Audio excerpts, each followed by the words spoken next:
A fishing boat is going down off the coast of New Jersey. We're sinking, man. Get up! Mayday! Mayday! Water in March in New Jersey is as cold as it is off Kodiak, Alaska. Go down! In the deadly Atlantic, the chance of survival is slim. You just pray, Lord, be with them. There's nothing we can do. A family is wiped out, and the father becomes the target of the investigation.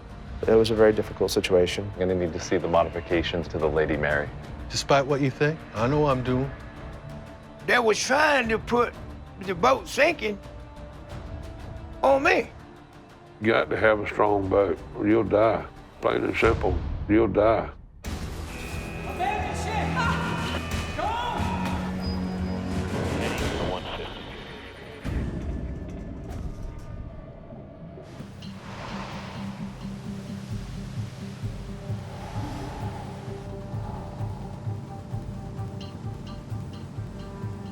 In the near-freezing waters of the North Atlantic, the fishing boat Lady Mary and her crew of 7 are near the end of their 5th day hauling scallops. They're working about 120 kilometers off Cape May, New Jersey, in a fertile fishing ground known as the Elephant Trunk.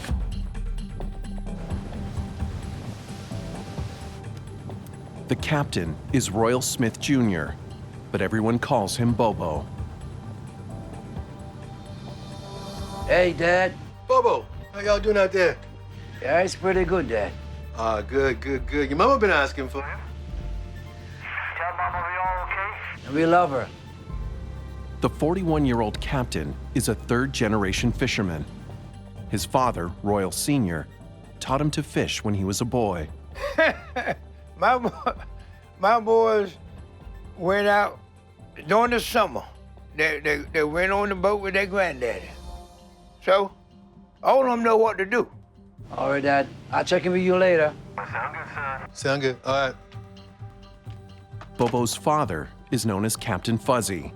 He owns the Lady Mary and spent 2 years refitting her to handle the rough waters of the North Atlantic. When I got through it, Miss Lady Mary fixing it just like I wanted. Because I knew what kind of boat I needed to handle the weather. Named after his mother, the 22-meter boat is his pride and joy. Lady Mary is fitted with a steel dredge to harvest scallops, an enclosed processing area, and holds that can store 10,000 kilograms of scallops. Grab yourself a tea. Kettle's still hot. Bobo's younger brother Timothy, or Timbo, is also on board. Here you go. Celebrate his catch. Oh, yeah. He usually works as captain on their other ship, but on this trip, he's just one of the crew. You should be able to fill up by tomorrow if nobody's kind to us. Knock on wood for that. According to Timbo's wife, the family decided to join forces on this trip, hoping to save money. After a winter of not making any money, let's everybody go out, everybody get some money in their pocket, and then we'll split up. You guys are getting old. I thought I was the old one in the group. Fuzzy's brother Bernie Mac and cousin Frankie help round out the crew of 7, emptying the net and shucking the scallops. It's hard work, but they loved it. It's a fishing family, and that's what they did. What do you think? I think more work, less talk. Okay. All right. Talk. And I felt more secure or safe, whatever the right word is, with them on the boat because Timmy was the captain, Bernie was the captain, Bubba was, I got 3 captains on one boat. Well, better get back to work. All the scallops need cutting. Oh, yeah.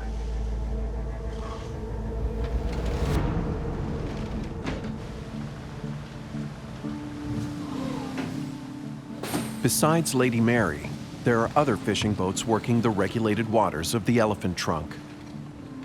Captain Mike Potter commands one of them. Probably 35 or 40 of us out there working. Potter knows Fuzzy and his sons very well.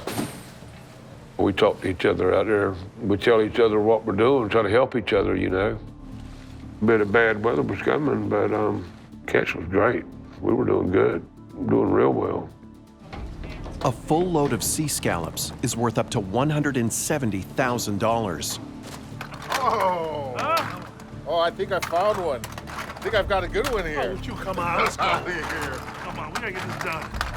So far, they've filled 223-kilogram bags. All they need is 50 more to fill their quota. One more day could do it, but tonight, the weather is taking a turn for the worse. We're all talking about that weather coming up.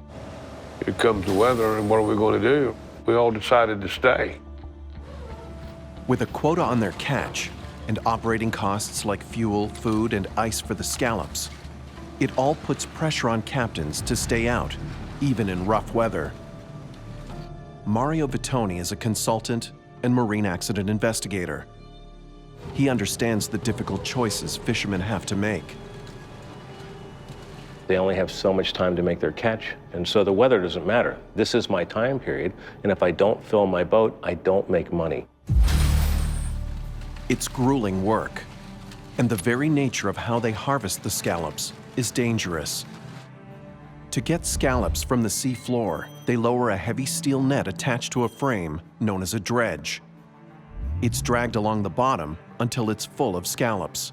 If it gets caught and you power out of it, you can flip your boat. And so the dredge, it's dangerous. Okay, guys. Jose, you done for the night? You gonna grab some shut-eye? All right, buenas noches, amigos. Nos vemos. Good night. Wait a minute. I thought we were family. You gonna let him go first?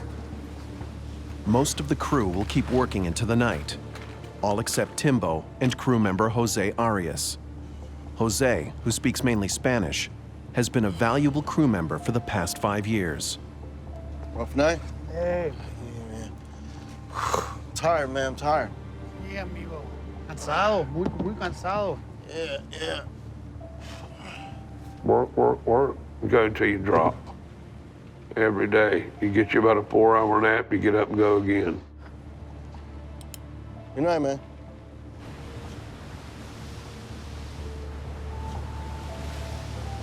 Then, around 5 in the morning, something goes wrong. Damn it! The boat is listing dangerously to its port side. Come on, girl.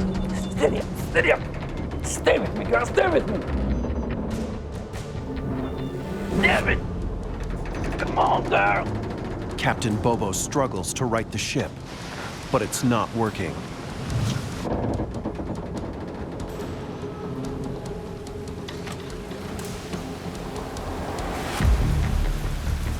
Jose! Jose! Get up! Icy seawater is pouring in below decks. Get up! Get up! We're sinking, man!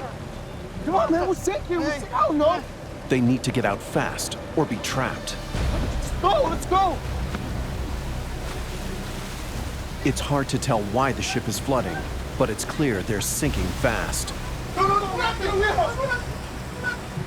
There's confusion, there's obviously yelling. I don't know how much time there is to have a look around and see what's going on at that point. It has got to be just terrifying. With water temperatures near freezing, they race to get to the survival suits stored up in the wheelhouse. Can they get there in time?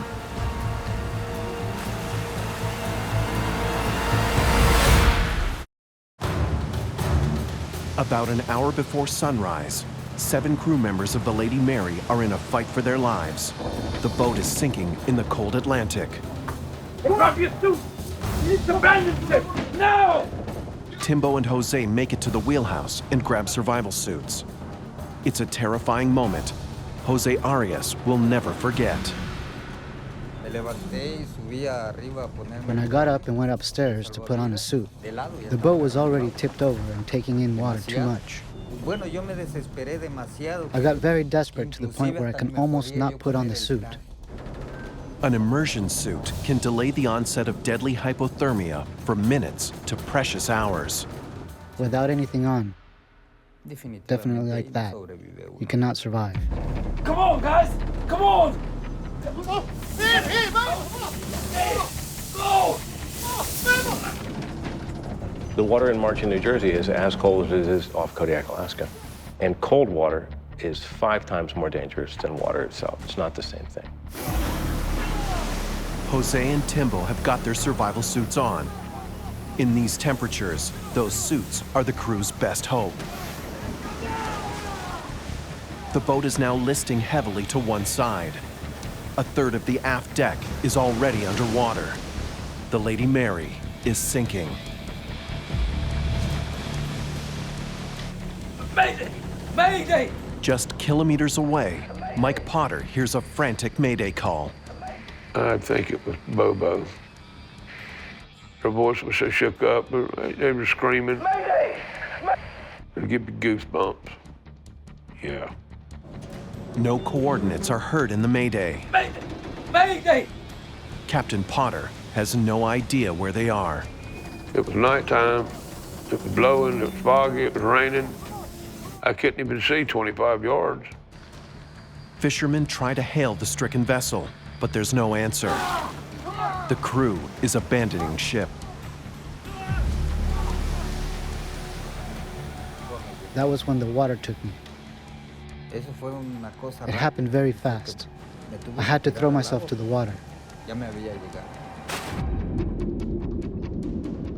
Leaving the vessel and being a person in the water is the most dangerous thing in maritime. If you fall in the water and get lost, you are probably going to die, and there's a 40% chance you will not be found again at all, alive or dead. Those who don't make it into immersion suits won't survive. Those who do are in a fight for their lives as the Lady Mary goes down in the frigid waters of the Atlantic. It is brutal. It's an assault on the largest organ in your body, your skin. Just because you have an immersion suit on doesn't mean you're guaranteed to survive.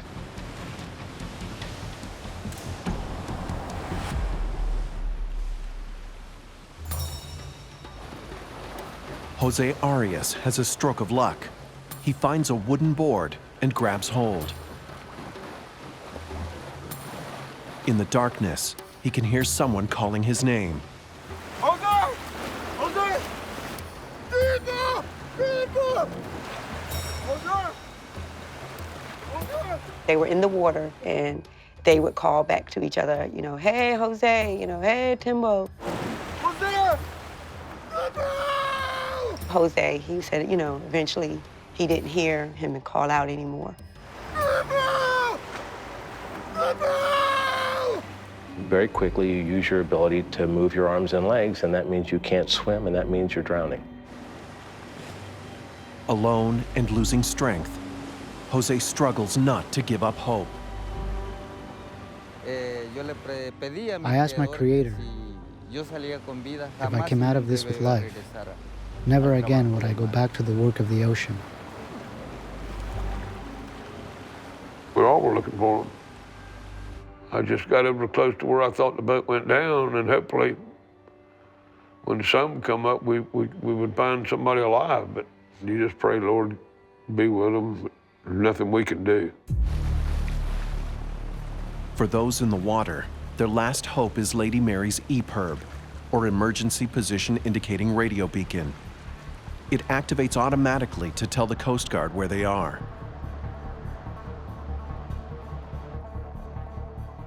More than 100 kilometers away, the Coast Guard Air Station in Atlantic City launches a search. Rescue swimmer Lake Downham is on duty. He knows that once they reach the site, they'll only have about half an hour to find survivors and pull them from the water before low fuel forces them back to base. We're looking for boats. We're looking for anything that may be in the area of this EPIRB that's going off. The weather, the ocean, it's a dangerous environment. Even us flying over it is dangerous, so if you're not on your game, it'll bite you. Within minutes of arriving on the scene, they spot a speck of red in the water. We just saw a color. Somebody said it's a buoy. It's not a buoy, it's a person in a survival suit. It's Jose. Sentí una gran alegría. Oh, I felt a great joy. I waved to them so that they would come back and help me. I was clinging to the board. You could see him waving, so I knew he was alive and happy to see us. So the adrenaline starts pumping, and I knew I was going to get in the water. Jose being found at sea is part the skill of the Coast Guard in making a good search pattern, but it has to be a stroke of luck as well. Lake Downham plunges into the near-freezing sea and powers through the waves to rescue Jose. It's a great feeling when you go help somebody. Then the next challenge. Jose wants to bring the wooden board that's been keeping him alive. It saved his life, so we had a little emotional bond with that plank. So we got rid of that real quick, because we don't rescue boards. Coast Guard rescuers have pulled 3 of the 7 crew out of the water. Bobo and Timbo Smith, and Jose Arias. I went up to the hospital, and I hear Corino scream.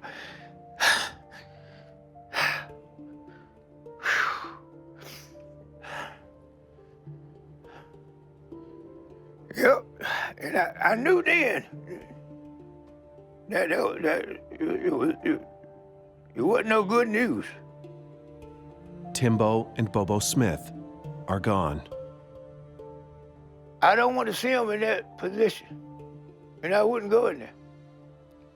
So I knew that they had passed away. I knew that they had passed.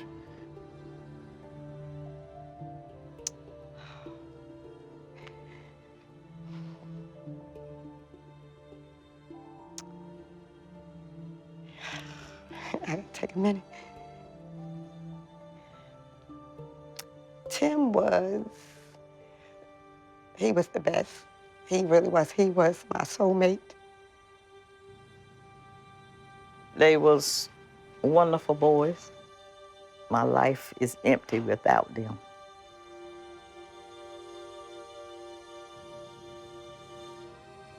I remember them as good, happy people. They had your back if you ever needed it. And those guys were special, really, because they were like brothers to me. 37 hours after the sinking, the search for the rest of the missing fishermen is called off. 6 out of 7 of the crew are dead, including 4 members of Fuzzy's family. Jose is the only survivor. Even in an industry so used to tragedy, it's a shocking loss. I need you to get on this right away. It's the Coast Guard's job to make sure it doesn't happen again. Kyle McAvoy will lead the investigation. The fact that it was a commercial vessel and there was such catastrophic loss of life, I was tasked with running a formal investigation into the sinking of the Lady Mary. Naval architect Tracy Phillips also joins the team. Take this one here. Please. It was a little overwhelming at first to have been chosen for such a important task, given the number of losses of life in this incident. With the Lady Mary at the bottom of the Atlantic, it will take all their ingenuity to find out what happened to the ship and why 6 men are dead.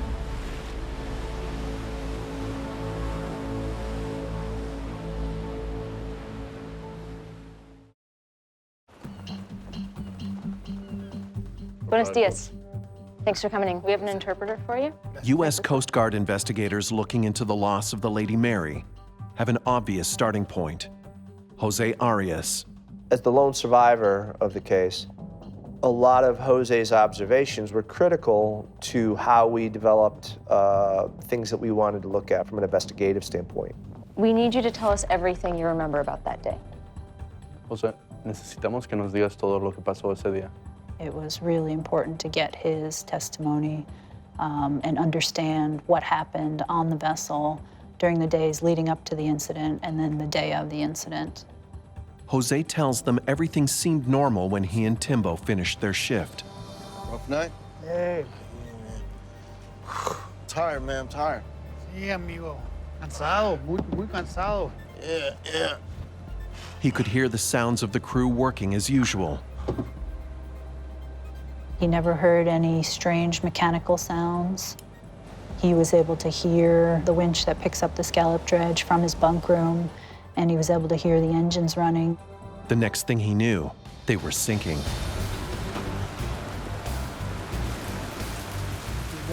Jose! Jose! Get up! Get up! Get up!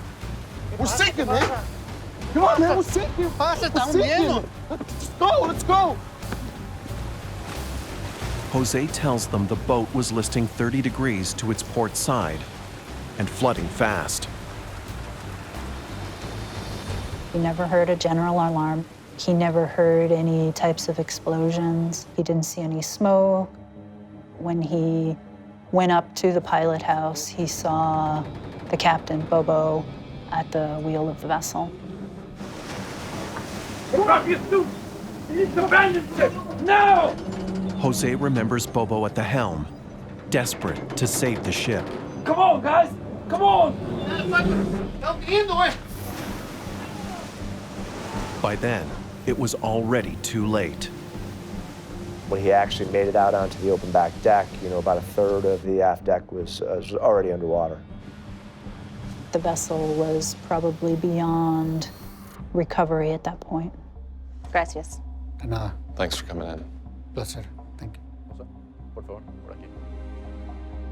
Investigators believe the speed of the sinking didn't leave the captain and crew much time to escape. But they know little more than that. We had nothing to go on as to what happened to lead to that state, because unfortunately the other 6 members had perished. One thing investigators do have is a troubling detail in the timeline of the rescue. The Lady Mary sinks at 0540, yet the Coast Guard isn't notified till 0700. This gap here doesn't make sense. The Coast Guard wasn't notified until an hour and 27 minutes after Lady Mary's emergency beacon was triggered. By the time they arrived, the crew had been in the water for almost 3 hours. Water temperature 41 degrees Fahrenheit. Probable survival time 1.5 hours. The delay meant they were in the water for up to twice the probable survival time. We could have made it in time. I do think people could have survived. Looking at the functional survival time of somebody, it is probable that both Timbo and Bobo may have still been alive because they were in exposure suits. It's more devastating news for the Smith family, who've buried their 2 sons. Everything just kept on moving, except me. That was a pretty bad time. That was a pretty bad time. Fuzzy went into a deep state of depression, as anybody would, He lost his brother, lost his 2 sons. Determining what caused the tragic delay in the rescue will take time. Investigators turn their attention to the boat itself. Perhaps its history will provide a new lead. The vessel was built in 1969. Looks like the Lady Mary had some work done on her. Lady Mary was originally built in Pascagoula, Mississippi as a shrimper and was converted to harvest scallops. For investigators, it's a red flag. Changes to a boat's original design sometimes create problems with stability, a boat's ability to stay upright in the face of large waves and high winds. There's this tipping point. And if your boat has been changed and you don't know exactly where the stability is, you can push yourself beyond that limit. Investigators need to know if the conversion was done properly. They book a series of meetings with Fuzzy to find out more. We went to his office down in Cape May. It was a very difficult situation. Captain Smith, I'm going to need to see the modifications made to the Lady Mary. Fuzzy Smith and his lawyer are expecting the Coast Guard's scrutiny, and Fuzzy doesn't hesitate to cooperate. There had been a lot of modifications to the vessel, particularly to the superstructure of the vessel, in that it used to have only one level of superstructure, and then Fuzzy had later added a second level. Fuzzy's changes included a processing area where the scallops could be cut and put on ice each day, an extension to the stern, and a new wheelhouse up on the second level. All of those changes added a lot of extra weight. Just curious, what is this modification here? We did ask a lot of questions about the modification to understand how much weight was added to the vessel, where that weight was added, because that all factors into the stability of the vessel. To confirm the modifications were safe, investigators want to know who designed them. Who was your naval architect? I didn't hire one. May I ask why not? I didn't need to. Fuzzy's response is troubling. Instead of hiring a naval architect, he designed almost everything himself. We know that making changes to boats without involving an architect and planning to see what it does to your stability is a bad idea. It's just, hey, what do I want to do to my boat? And I'll weld this thing here and put in a wedge there. And no one's done the math on how that will affect the operation. Investigators need to know if Captain Fuzzy's modifications somehow made the Lady Mary dangerously unsafe. They was trying to put the boat sinking on me. Huh.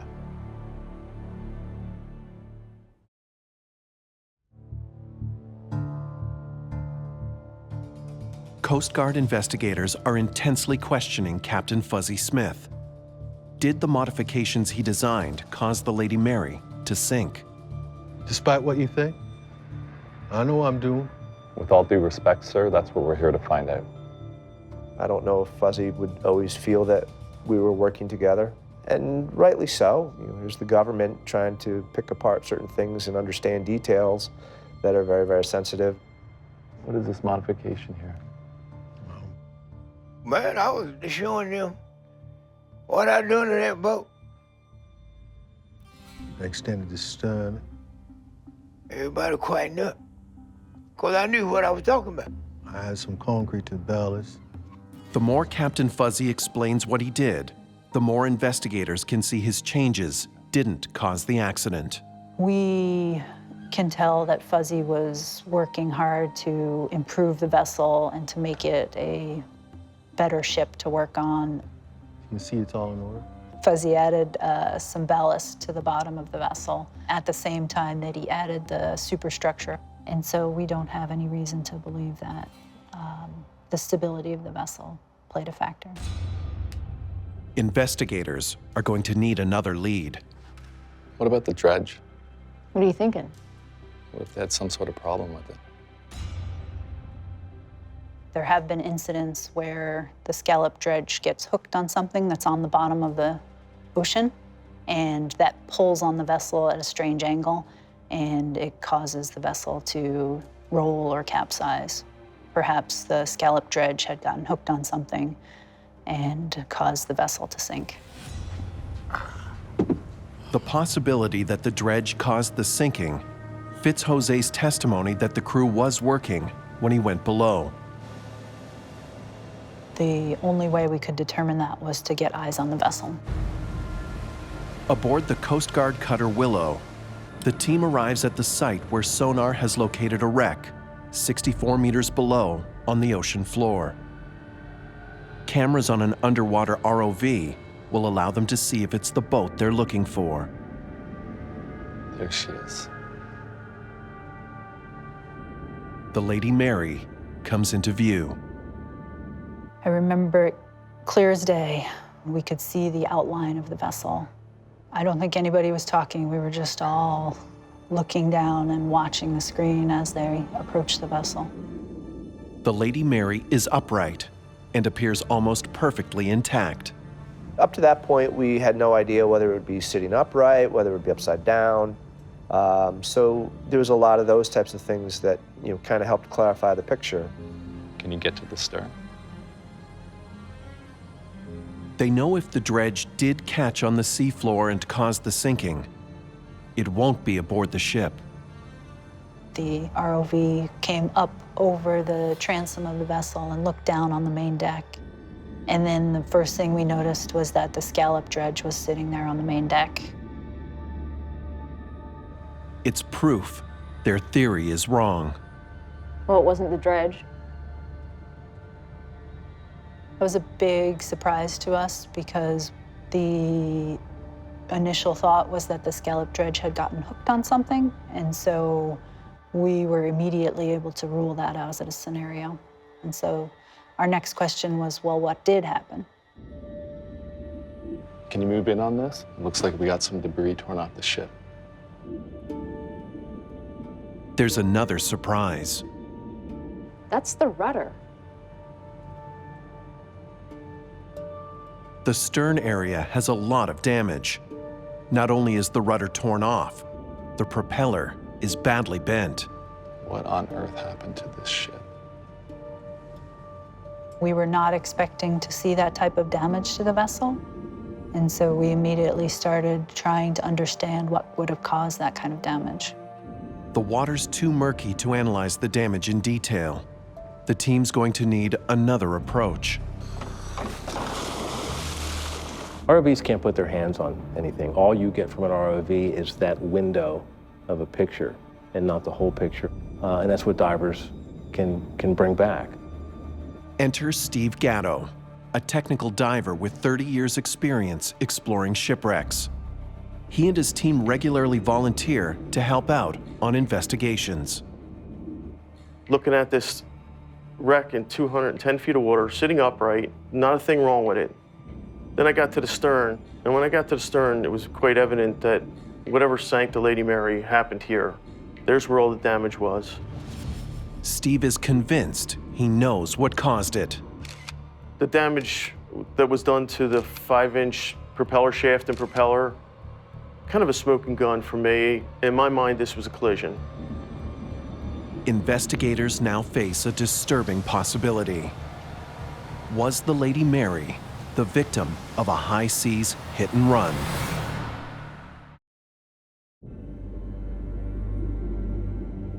Seven weeks after the sinking of the Lady Mary, Steve Gatto's divers make a grim discovery. There was guys searching the interior. One of the guys did find an unfurled survival suit. So he decided to drop down into the fish hole to see what might be there, and that's where he came across the body. So we carefully removed him and brought him up for the Coast Guard and the family.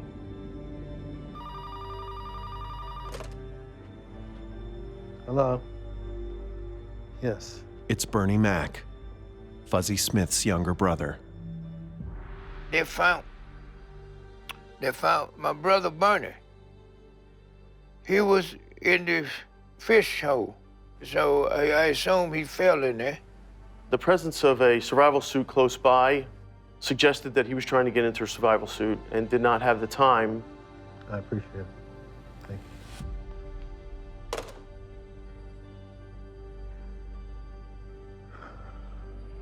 What do you think? When investigators see the dive photos, they're also intrigued by the damage. But if it was a collision, they'll need more proof than this. It is a fair amount of damage. Yeah. The rudder was no longer attached to the vessel. It was laying on the seafloor. The stern ramp of the vessel was pressed in on one side. So we immediately started trying to fully investigate whether there was a collision or not. It wouldn't be the first time. The Elephant Trunk fishing ground is in the middle of a high-traffic area filled with ships, many en route to Delaware Bay. Servicing around 3,000 cargo ships each year, it's one of the largest port complexes in the United States. Every day, enormous ships pass through the Elephant Trunk, many of them at speeds fast enough to water ski behind. It's just like I-95 out there on the interstate highway. You taking a ship that big, there's no way they could stop. It would take them 2 or 3 miles to even come to a stop. They could hit us and never even know it. Sure enough, just 3 weeks after the sinking, another scallop boat, the Dictator, is struck by a massive container ship while working in the elephant trunk. The container ship sustained significant damage to its front end. If Lady Mary was hit, there should be a second ship out there with damage to its bow. Damn it! Come on, girl! Steady up, steady up! Stay with me, girl, stay with me! Just like the Dictator, when you have a collision, there's going to be damage from one vessel to the other. Perhaps the other ship didn't even know they collided. The Coast Guard has data that should reveal if another vessel passed too close to the Lady Mary. I need to see any deep draft vessels in the area. You got it. It's called the Automatic Identification System, or AIS. Using onboard GPS, it tracks the movements of large commercial vessels that are close to U.S. shores. As we looked at the hypothesis of a collision or not, I do remember distinctively the data from the AIS poll, which showed many vessels. Soon they narrow the many down to one. Looks like this one came pretty close. Maybe too close. Container ship. En route to Philadelphia. There was a vessel called the Cap Beatrice that had been close to the Lady Mary at the time of the incident, so we needed to investigate that further. The 222-meter Cap Beatrice is German-owned. On the morning the Lady Mary sank, she was approaching the port of Philadelphia at about 20 knots. Did she collide with the Lady Mary, killing 6 of the 7 people on board? Okay, if there was a collision, let's go verify it. Investigators track down the Cap Beatrice and search for signs of damage.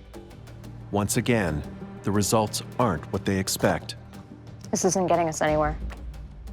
After we sent our team of inspectors out to look at the Cap Beatrice, they determined that there was no indication on the front of the vessel that it was involved in any type of collision or incident. The Cap Beatrice shows no sign of damage or repairs.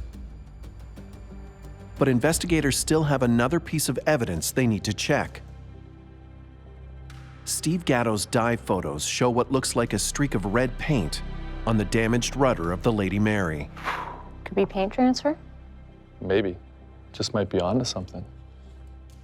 The divers had noticed that there was some red paint on the rudder, and it was also fairly obvious that the hull of the Cap Beatrice had red paint. Does the red paint match? Lady Mary's rudder is recovered from the wreck and sent to the National Transportation Safety Board for testing. We didn't know what that red paint was, and so we wanted to try and find out exactly what it was. The lab analyzes the paint to see if it comes from a collision with another ship. They were able to scrape some of the layers of paint away and determine the layers of paint that were actually on the rudder from bare metal out to the color blue, which was exposed. One of those underlying layers of paint was a red paint. And so in that case, when the Lady Mary did strike the bottom, it exposed some of the underlying layers of red paint. In other words, the red paint has nothing to do with a collision. It's just another in a long series of false leads. After months of analysis, the NTSB also concludes the damage to the rudder and to the back end of the Lady Mary was likely caused when the boat hit the sea floor. When you look at the evidence of everything combined, the Lady Mary was not struck on the surface. Sir, I need you to take a look at something.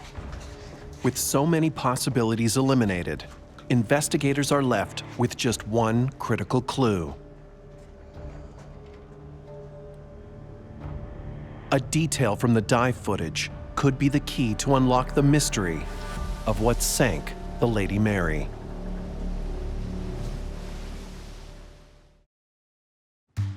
Coast Guard investigators focus on what may be the missing piece of the puzzle of what sank the Lady Mary.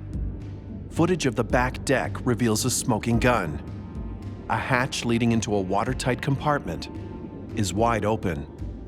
Anytime there's a hatch that's open and the space is supposed to be watertight, we take notice. Even more telling, there's a pump hose leading out through the open hatch. Investigators suspect the crew was trying to clear some water in the hold before the ship went down. We think that sometime between 1 a.m. and 5 a.m., something happened to cause them to open up the hatch cover and start pumping out that space. We were never able to determine what that might have been. With the hatch open, a series of large waves could have washed over the stern and down into the hold, faster than the pump could handle. If a wave came up and rolled onto the main deck, it would have been a very, very difficult situation for the Lady Mary to deal with. The waves could have landed tons of seawater into the open compartment and triggered the disaster. Damn it. Come on, girl. Steady up, steady up. Stay with me, girl, stay with me. Water got onto the main deck and entered that space, and then it caused the back of the vessel to sink down further. The aft section sinks down, allowing the seas to flood into the rest of the ship. Jose! Jose! Yeah! By then, it's already too late. And you just got into a progressive cycle where more water came on and then it submerged further, and then they couldn't recover. At that point, there was probably no way to save the vessel. Drop your suit! You need to abandon ship! Now! Come on, guys! Come on! As Lady Mary sinks, those who didn't make it into their survival suits die quickly in the frigid ocean. But for the three who did, Bobo, Timbo, and Jose, there's one question the Coast Guard can't let go of. Why was the Coast Guard rescue so slow, possibly costing 2 men their lives? If the Coast Guard helicopter had been there an hour and 20 minutes earlier, it likely would have increased their chances of survival. An examination of the Lady Mary's recovered emergency beacon reveals the tragic answer. Lady Mary's emergency beacon is not equipped with GPS, but instead relies on overhead satellites to calculate its position and relay it to rescuers. It took much longer. Oh no, don't tell me. What do you got? A backup system also failed. They entered a 0 instead of a C. The official form's wrong. Every EPIRB is registered to its owner so they can be contacted in an emergency. But the 15-digit code identifying the Lady Mary was input incorrectly into a government database. There was a glitch in the registration process. The EPIRB went off doing its job to send a signal of distress. That glitch in the registration of serial number in the database prevented a more timely notification to the Coast Guard as well as to Fuzzy that there may be a problem. There was no actionable information, so they didn't send it to anybody because it could have been anywhere in the Atlantic Ocean. The knowledge is a heavy burden for the Smith family to carry. All the boys could swim. All the boys could swim. But that timeline made a big difference.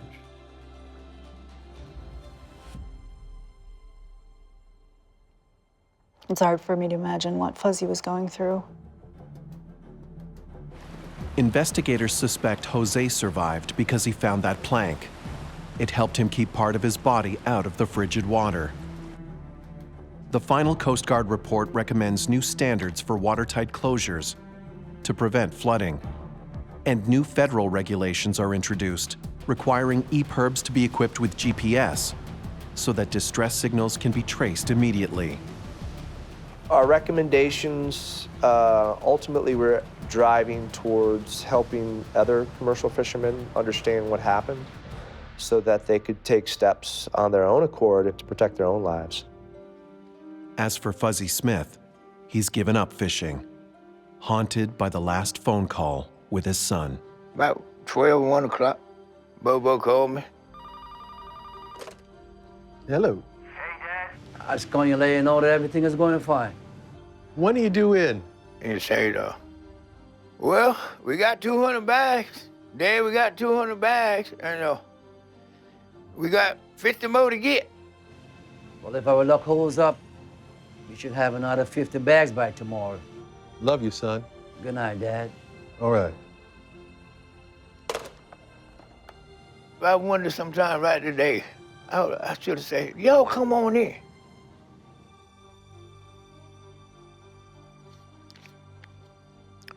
But I didn't.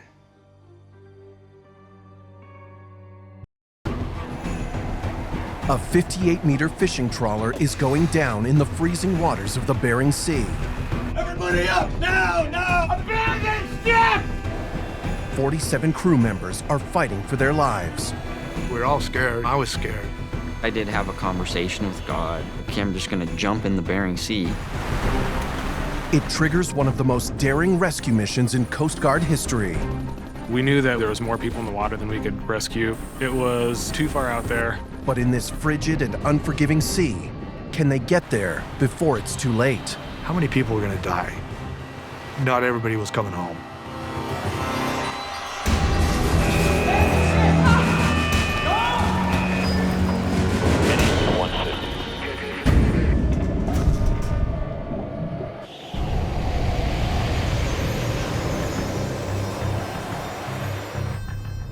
Easter weekend on the Bering Sea. The 58-meter fishing trawler Alaska Ranger is making her way through freezing wind and high waves. The ship and her crew of 47 are on an 800-kilometer voyage from Dutch Harbor, Alaska, to some of the richest fishing grounds in the world, the Petrel Bank. The long trip out gives little hint of the dangers ahead. Ship's cook Eric Haynes worked on the Alaska Ranger for 14 years. He knows just how bad it can get. Thanks, Eric. I don't know what I'd do without you. It's pretty wild and woolly sometimes, and you don't know when that weather's going to kick up and when it's going to come. But half the time, what they tell you it's going to do, it does just the opposite. Besides the weather, the work is dangerous. Bering Sea fishermen have among the highest mortality rates of any job in the country. Unless you've been up there and you try to explain what it's like to get up and work in 20 or 30-foot seas and do that for 2, 3, 4, 5 days straight. I've seen Army Rangers come up there and break. They can't handle it. Hey, how are you? I can't complain. Yet. Have a good sleep. Yeah, thanks. Ryan Shuck has been the tallyman on board for the past 8 months. He's the one who keeps count of the fish. We work 12 on, 6 off, so out of 24 hours, you're literally working 18 of them. It's cold, it's wet, it smells like fish. Sometimes it smells like rotten, crappy fish. People hear about the money or they see on TV, like they went out for, 14 or 15 days. Each person made, $36,000 or whatever. They sometimes fail to hear what they're gonna have to do to obtain that money. The journey to the fishing grounds should take 2 days. For the crew, it's their last chance to rest before the heavy work begins.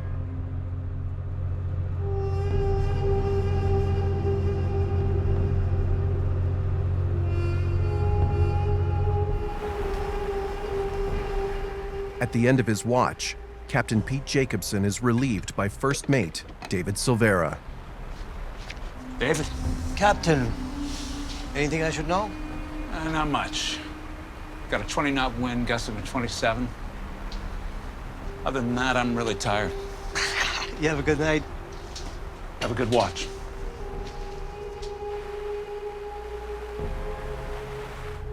As the first mate keeps watch from the bridge, engineer Rodney Lundy monitors the ship's engines below deck. Walked around, checking temperatures and gauges, and just checking everything. Everything is quiet until It was 2 o'clock when I had the alarm go off for a high bilge in the rudder room. These rudders always leaked a little bit of water, so I just thought it was not a problem. Everything was normal. I go back to the rudder room. All of a sudden, there's just water just gushing.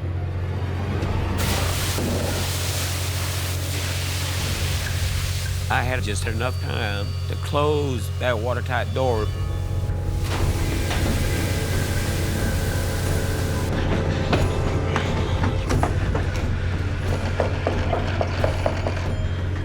First thing I did was call the bridge and talk to David Sabera. Wheelhouse. Dave, it's Rod. We got major flooding in the rudder room. Need to sound general alarm and head toward the closest land. Pete, what's going on? Eric Haynes rushes to the bridge. Is this a drill or is it real? We're taking out water. Get everybody into their suits. Now. Everybody up! Now! Everybody up! This is not a drill! Get up! Everybody up! This is not a drill! Everybody up! You know, I just started going through rooms because we've had times where the alarm has gone off and not everybody responds. Now, wake up! Get up! Up! Come on, get up! What's going on? Everybody to the bridge right now!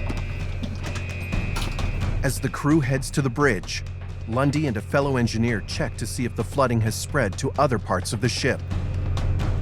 The ramp room, which is the compartment right above the rudder room, had 3 480-volt transformers distributed electricity throughout the boat. I knew as soon as those transformers got full of water, it was going to short out and lose power.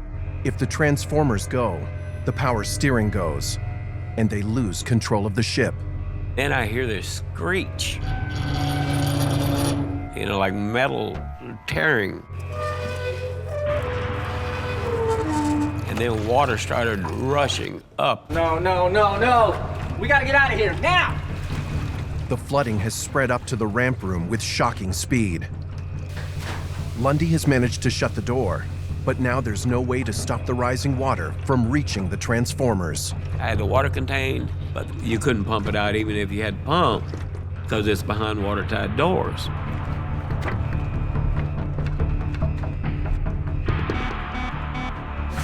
Bridge, it's Captain. Pete, it's Rod.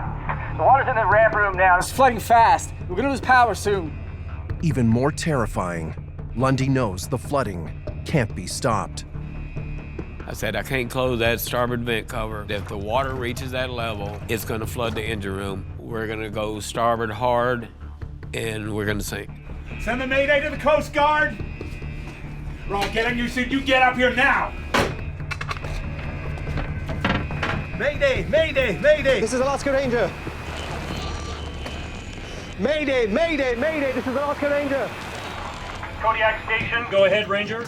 The distress call is received by the Coast Guard station in Kodiak, Alaska, over 1,000 kilometers away. We're taking on water. We're about 130 miles west of Dutch Harbor. What position? 53 degrees. 53 minutes north. 168 degrees. 58 minutes west. Rescue divers are dispatched immediately in 2 helicopters. One from land and one from sea. But it will take them at least 2 hours to get there. If the crew members have to abandon ship, how will they survive in this bitter, unforgiving sea? Everybody was in the wheelhouse trying to put on their suit, so it was kind of chaos. Okay, I got you. We were all scared. You know, I was scared. A survival suit can increase the chances of remaining alive in the icy waters from mere minutes to over 5 hours, if it fits. Yeah, I just need a smaller suit. This one's too big. You can't wear your shoes or boots or whatever in a survival suit, or your hoodie, because the hood will make it not work right. Eric Haynes, he was kind of our voice from the captain. Okay, you're good. No worries. He told us the Coast Guard knows we're here. Is everybody okay? Does everybody have a suit? Yeah. At that point, we thought we're going to be able to stay afloat. We're not going to sink. We just have to wait it out, and the Coast Guard are going to get here. But the Alaska Ranger is out of time. The transformers shorted out.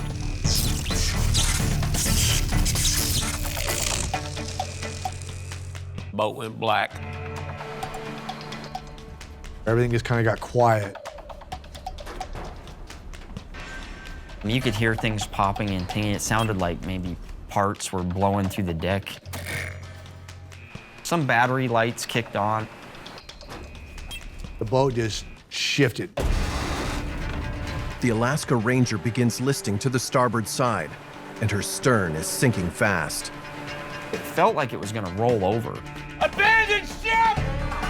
Abandon ship! Let's go! And then there was some panic. The people were inside, started running outside. The whole back deck was under the water. Watch the raft! The crew struggles to abandon ship in the high wind and waves. Nothing goes according to plan. So we lost the raft, but it just kept going on out.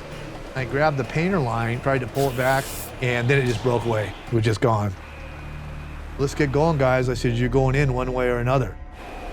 In these freezing temperatures, they can only hope to survive till the Coast Guard arrives. It's hard to get up enough courage to be like, okay, I'm just gonna jump in the Bering Sea. I hit the water, and 8-9 gallons of water just came rushing in that suit, took my breath away. Shuck's suit is too big and it's filling with water. The situation is desperate. I could see the raft. It was coming right towards me. It was coming fast. It hit me, blam, right in the face, and then it sucked me underneath.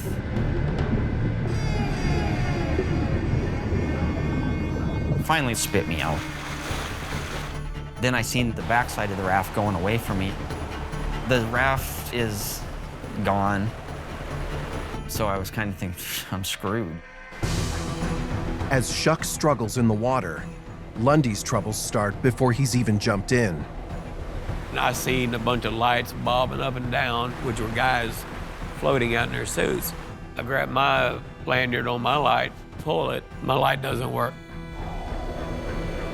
I knew then that if I didn't get in a life raft, they wasn't gonna find me. And so I just took my glasses off and threw them in the Bering Sea, because I wasn't expecting to ever use them again. Alaska Ranger rears up into her final death throes. The boat was like this. I didn't jump over, I fell.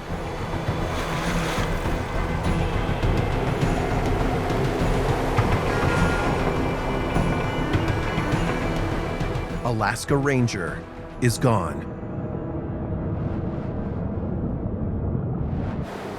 Somehow, Eric Haynes and a handful of others have made it to rafts. I thought to myself, how many people are gonna die? Not everybody was coming home. Rod Lundy, Ryan Shuck, and the rest of the ship's 47 crew are scattered across the frigid, storm-tossed seas. How many can hold out until help arrives?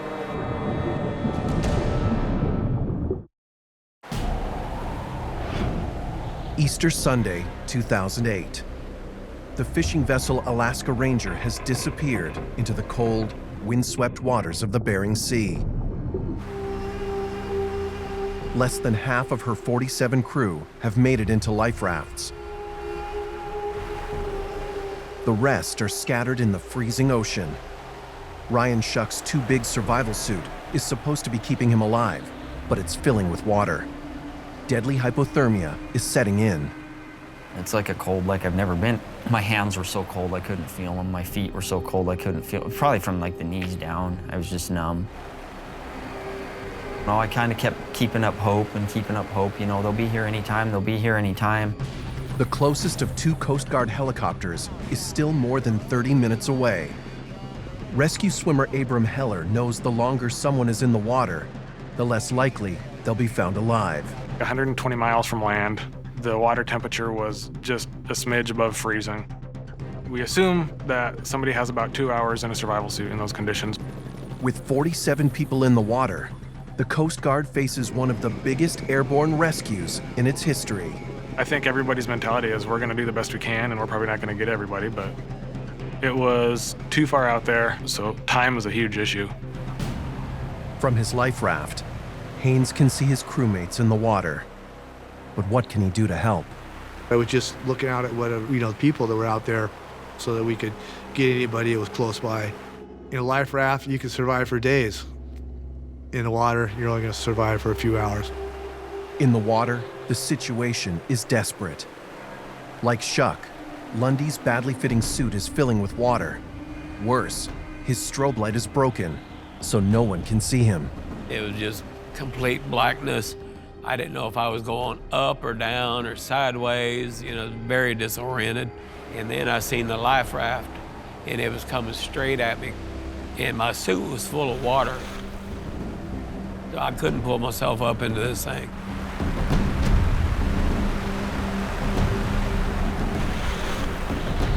But God was looking out for me that night.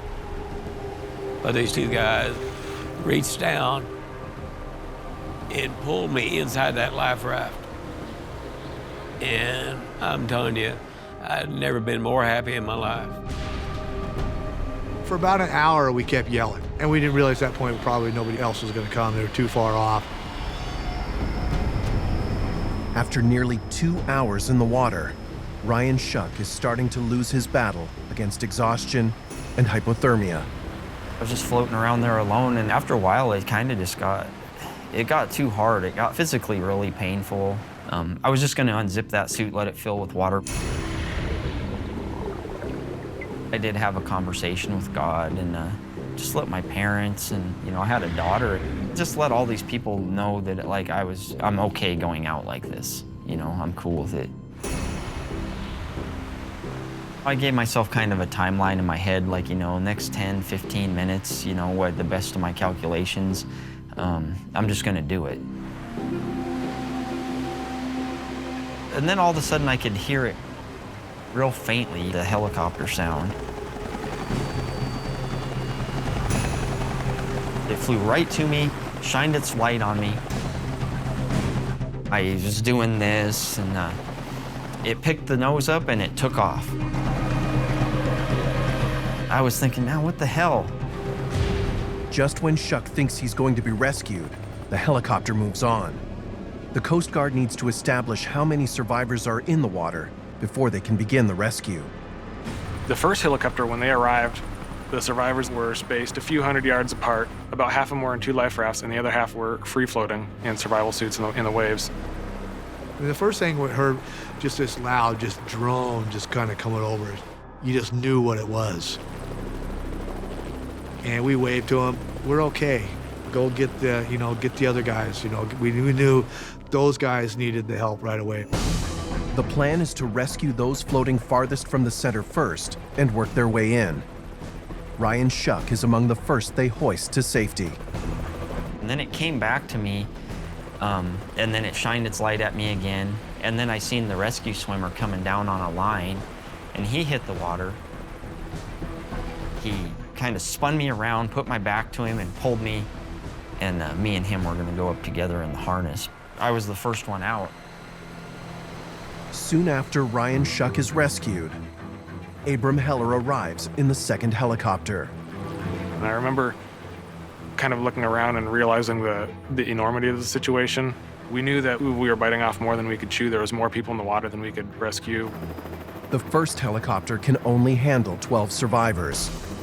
Abram Heller's chopper can carry even fewer.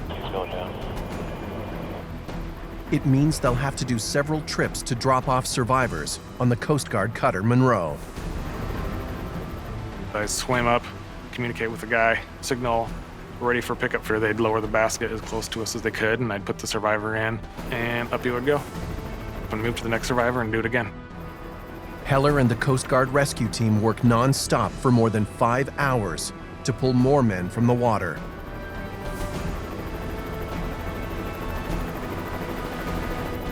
A small life raft floating in the Bering Sea led Coast Guard rescuers to survivors of a sinking fishing vessel.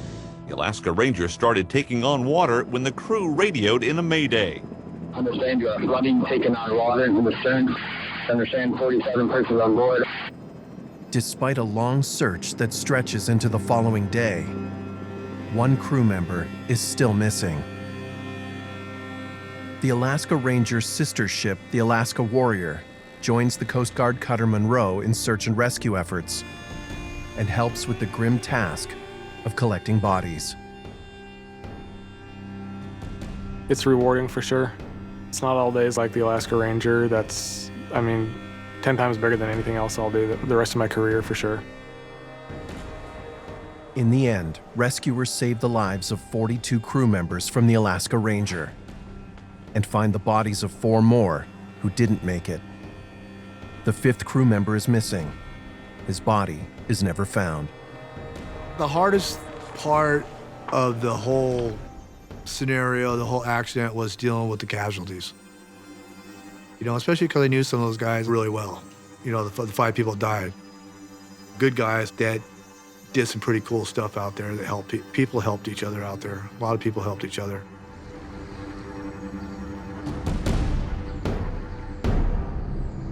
The Coast Guard must now find out what happened to the Alaska Ranger and why 5 fishermen are dead. With more than 1,500 fishing vessels operating on the Bering Sea, it will be up to them to try to make one of the deadliest jobs in America safer.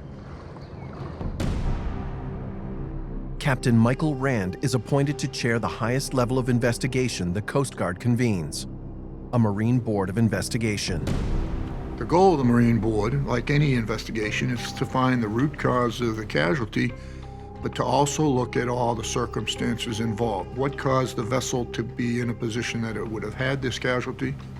Rand wants technically savvy officers with investigative experience. He chooses Benjamin Hawkins. Tragically, we lost 5, but we could have lost all 47 based on where it was. Rand also chooses John Nadeau. You're empowered as that Marine Board to go and just do everything you need to do to get to the root causes and try and figure out how to prevent that from happening again. And the ship was in water that was much too deep for us to ever go, and too remote of an area that we were never going to be able to send down a remotely operated vehicle to look at it. The challenge: investigators have to solve the sinking of the ship and the loss of 5 lives without a shred of physical evidence.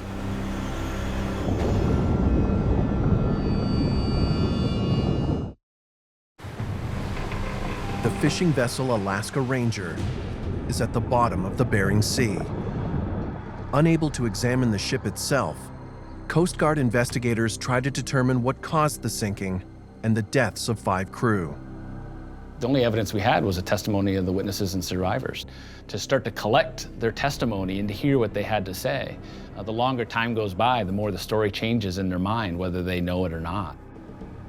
Each had their own story, their own piece of the puzzle. What were they thinking? Why were they doing this? Why'd they do that? Some of the key people, unfortunately, were lost in the casualty. You know, the master, chief mate. Mr. Lundy, thanks for coming in. No problem.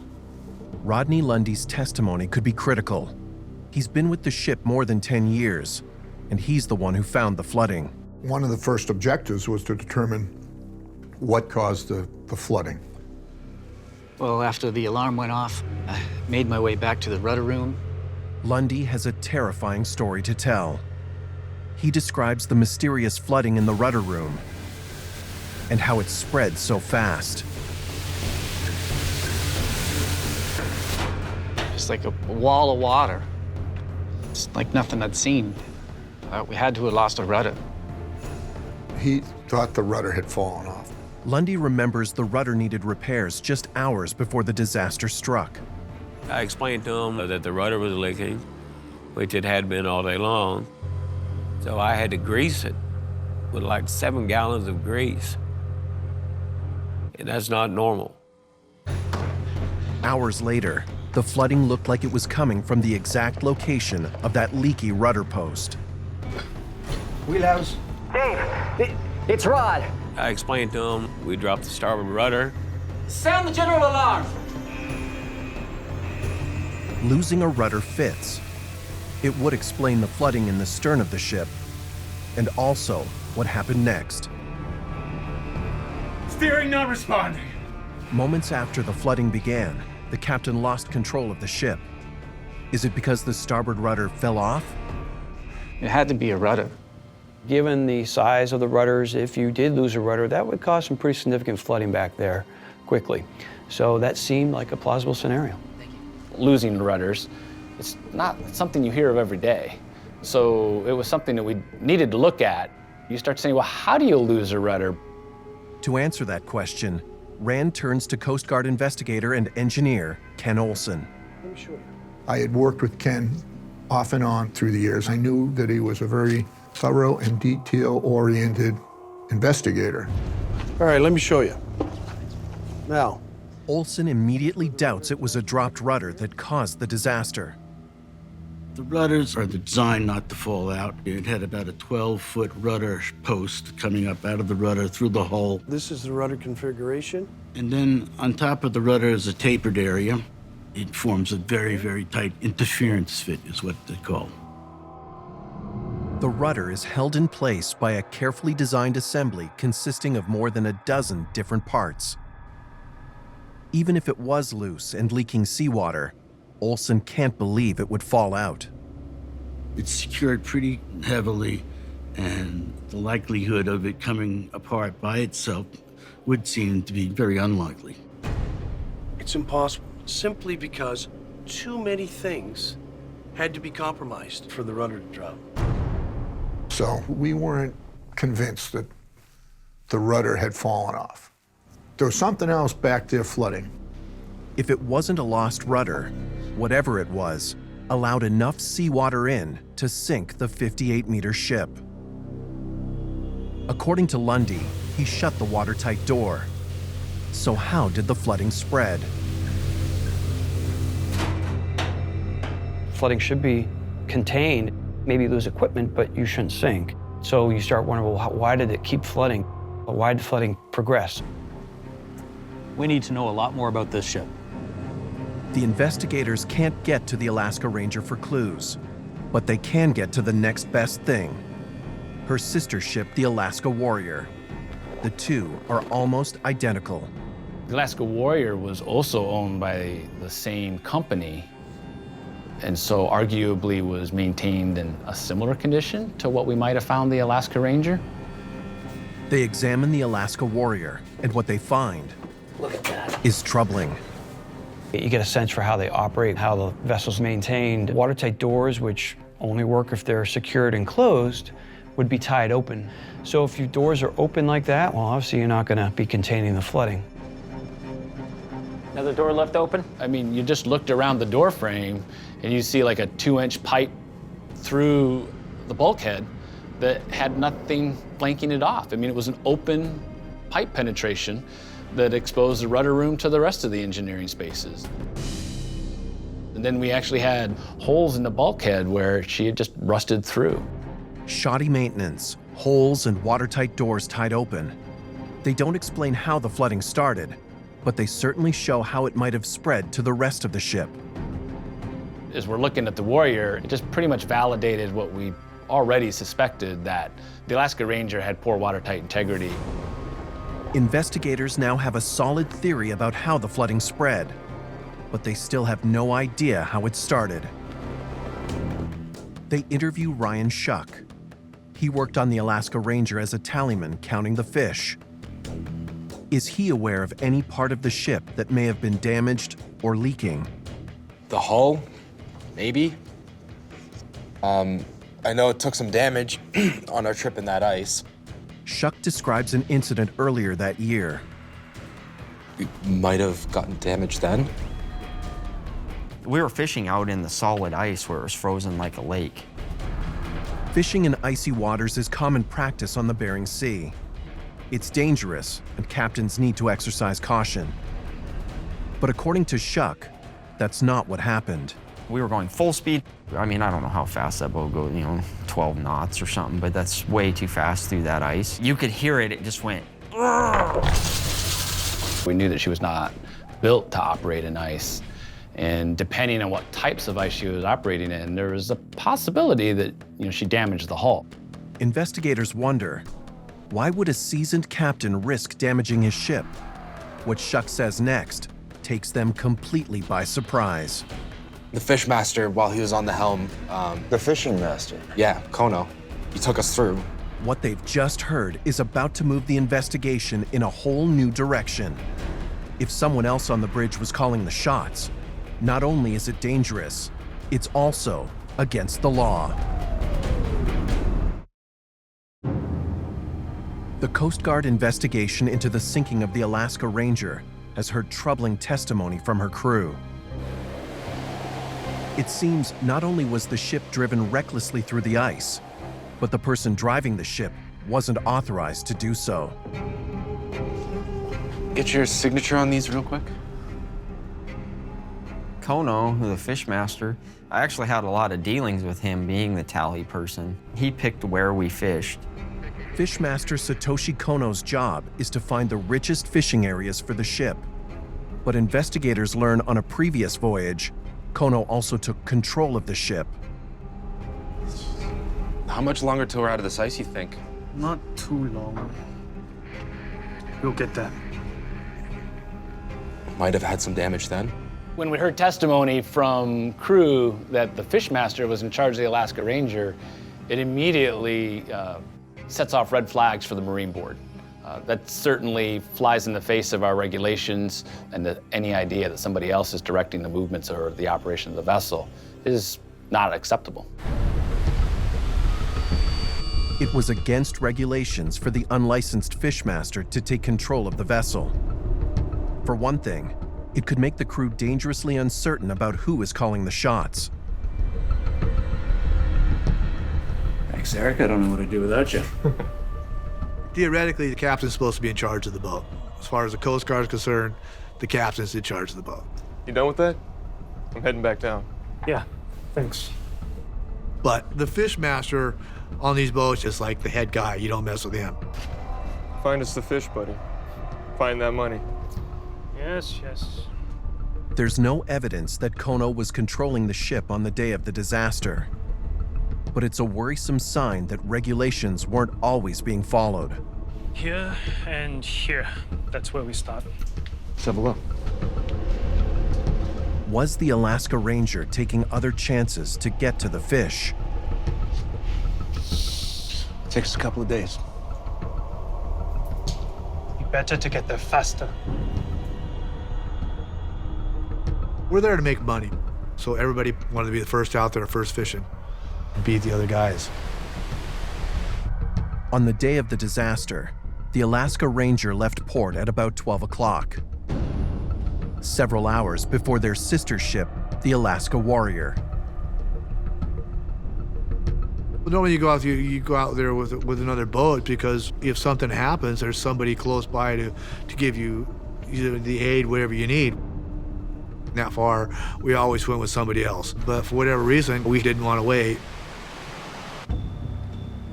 Investigators want to know if the Alaska Ranger's need for speed could have caused damage to the ship's hull. So apparently they transited through ice sometimes, fishing on the edge. Now they may have evidence to prove it. We managed to get some pictures, some photographs that some of them had taken in the ice. A member of the Alaska Ranger's crew captured photographs and video on that earlier voyage. We had to analyze and determine whether that could have been a source of the flooding. The Coast Guard also has a fleet of icebreakers, so we had some in-house expertise. Okay, I got it all queued up here. Coast Guard experts study the images and are able to estimate the thickness of the ice. But they don't think it's what sank the ship. They looked at it and told us that, from their experience, that while the ship may have run through the ice, if the ice had caused the failure, it would have occurred at the time. It wasn't the kind of thing that they're going to hit a piece of ice now and 2 months later, a plate is going to start to leak. Sorry, gentlemen. I don't think ice is behind this. But in the end, there was really nothing there that we could say that how the ice at any time could have impacted the after part of the vessel. Investigators are back at square one. So thanks for coming in, Mr. Haynes. They return to testimony about the events of that night, hoping for a lead. Ship's cook Eric Haynes tells them he had a front row seat to everything. I went into the wheelhouse. There was all kinds of commotion going on. According to Haynes, something strange happened after they lost power.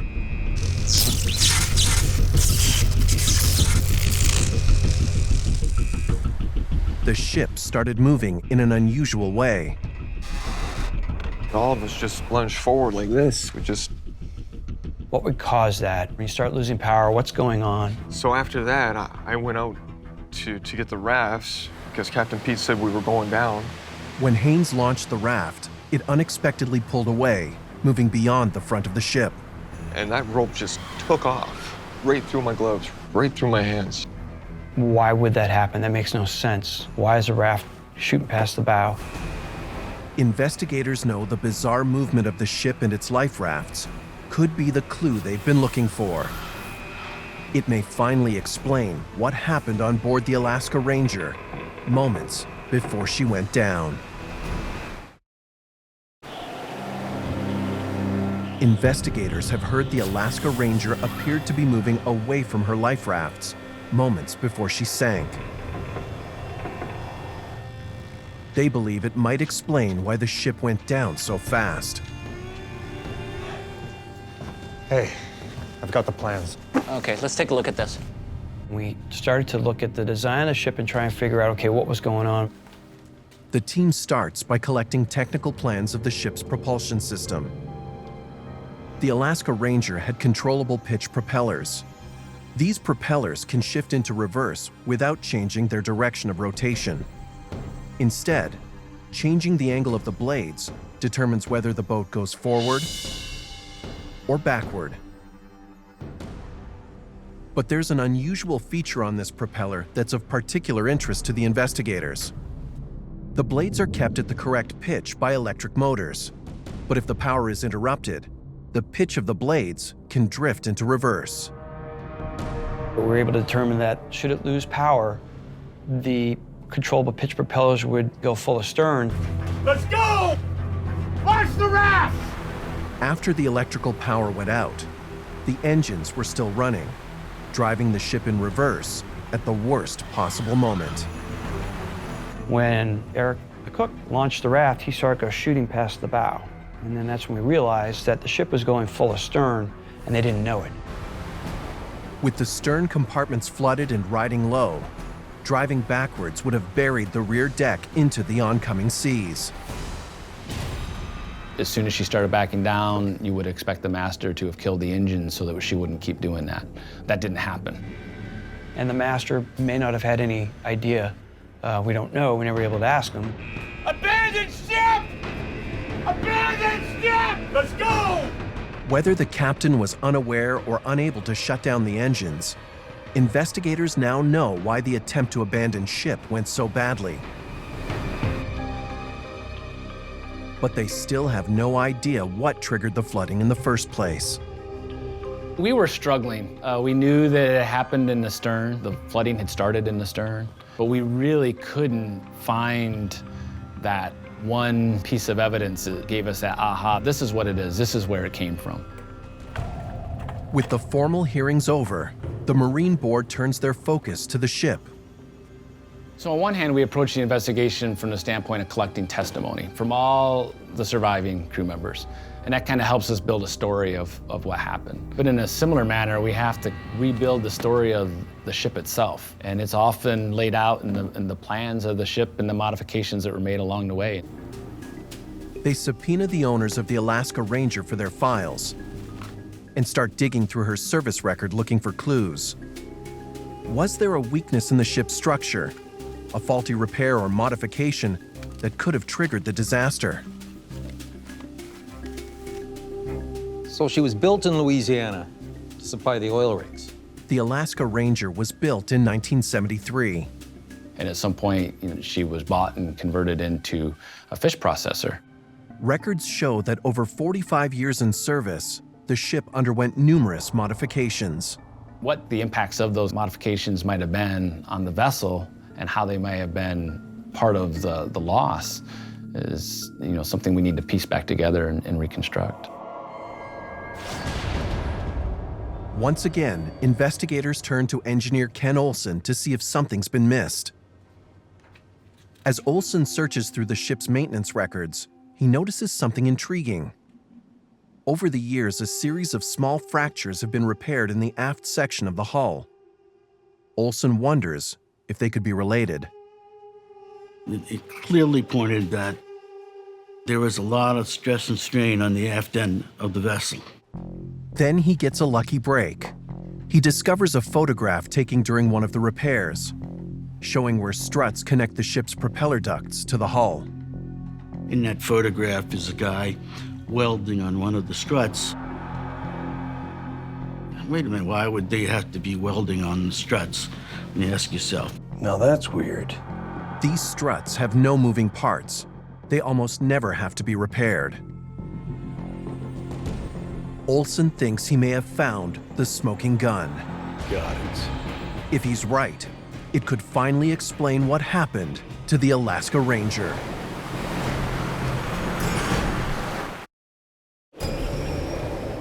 More than a year after the sinking of the Alaska Ranger, Coast Guard investigators are closing in on the possible cause. Gentlemen, I think we got something here. A series of repairs in the aft section of the ship's hull. Welds, welding here. If there was any aha moment, it's when you're looking in this photo of this repair work being done. Doesn't seem to make sense in the first place. The repairs are for stress cracks.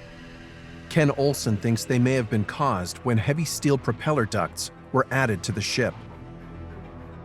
The ducts surround the propeller to improve thrust and fuel efficiency.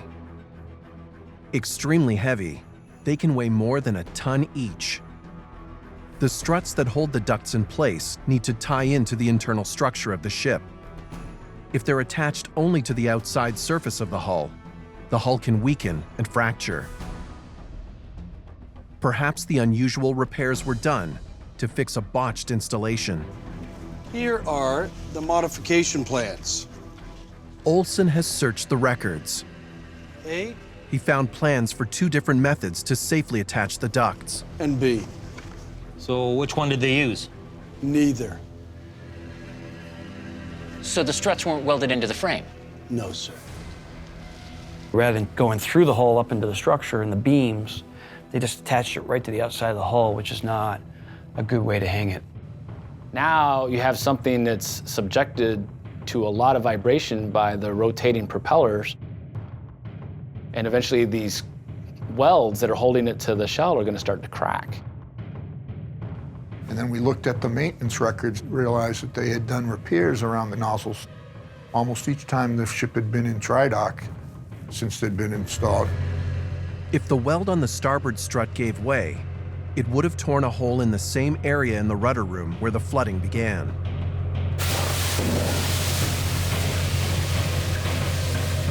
The struts being directly underneath the rudder room certainly would have fit the scenario of Rodney Lundy saying, it's flooding.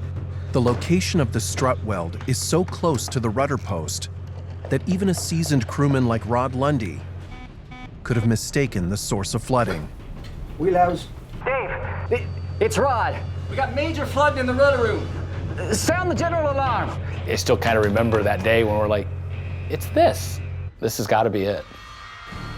2 years after the sinking of the Alaska Ranger, the Coast Guard concludes the tragedy likely started when a strut attaching the starboard propeller duct broke, tearing a hole in the ship's hull. It triggered a massive flood in the ship's rudder room. Now, wake up! Get up! Up! Come on, get up! What's going on? Everybody to the bridge right now! Lack of watertight integrity due to poor maintenance allowed the flooding to spread. No. We gotta get out of here now. There was nothing the crew could do to stop it. The flood led to a power failure.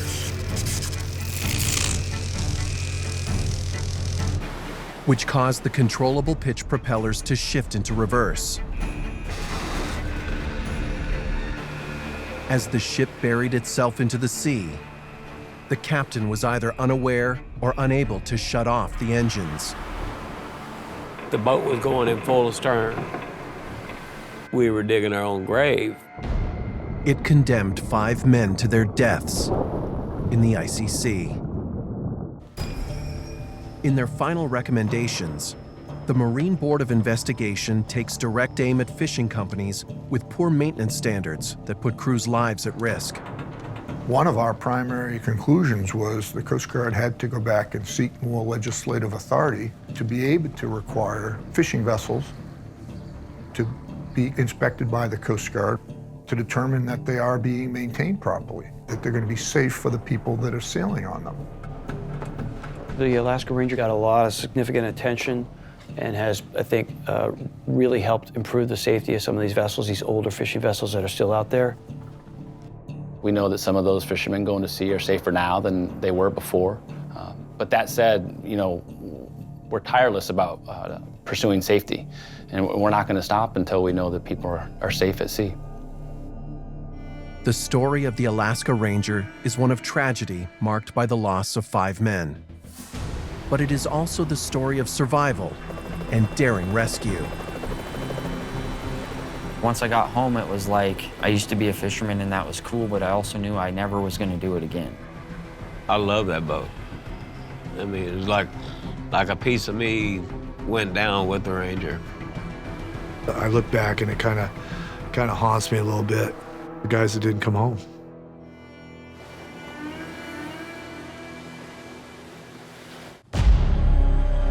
Hours after making a big catch, a fishing trawler goes down off the coast of Alaska. I can't imagine how horrifying that would have been. 15 men are lost with no mayday call. The worst day of my life. The wreckage sparks controversy. When I look at that video, I see a hole. But what investigators find is even more shocking. Oh no, don't tell me. Can it explain the deadliest U.S. fishing disaster in 50 years? It's the absolute nightmare of all nightmares.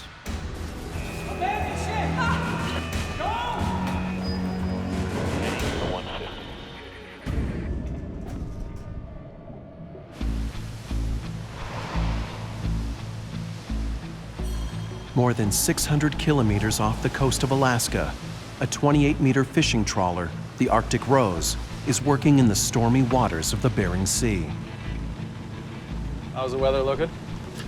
She's a little rough, but nothing we can't handle. 34-year-old Captain Dave Rundle is in charge of the vessel and her crew of 14. Captain David Rundle was known as a good fisherman. He had a lot of experience. He has worked on all aspects of fishing. As captains go, he seemed to be one of the better captains.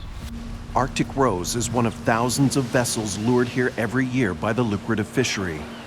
The seas are rough, the weather is fierce, but the payoff can be huge. The Alaskan fisheries, it's very much like the legends of the gold rush. There were times when people would come back and buy houses with what they made on a single voyage. But this year, the crew's having a bad season. They're not catching enough fish or making enough money. Now they hope their luck's about to change. They've traveled more than 3,600 kilometers from their home port of Seattle to a fertile fishing ground off the coast of Alaska. The Zemchuk Canyon and flats where they were fishing is almost a geometric center of the Bering Sea, one of the more remote locations, even by Alaskan standards. Their second day here, they've already struck Bering Sea gold, a 10-ton catch of valuable flatfish. If you got 10 ton, that was a big bag for that small of a boat.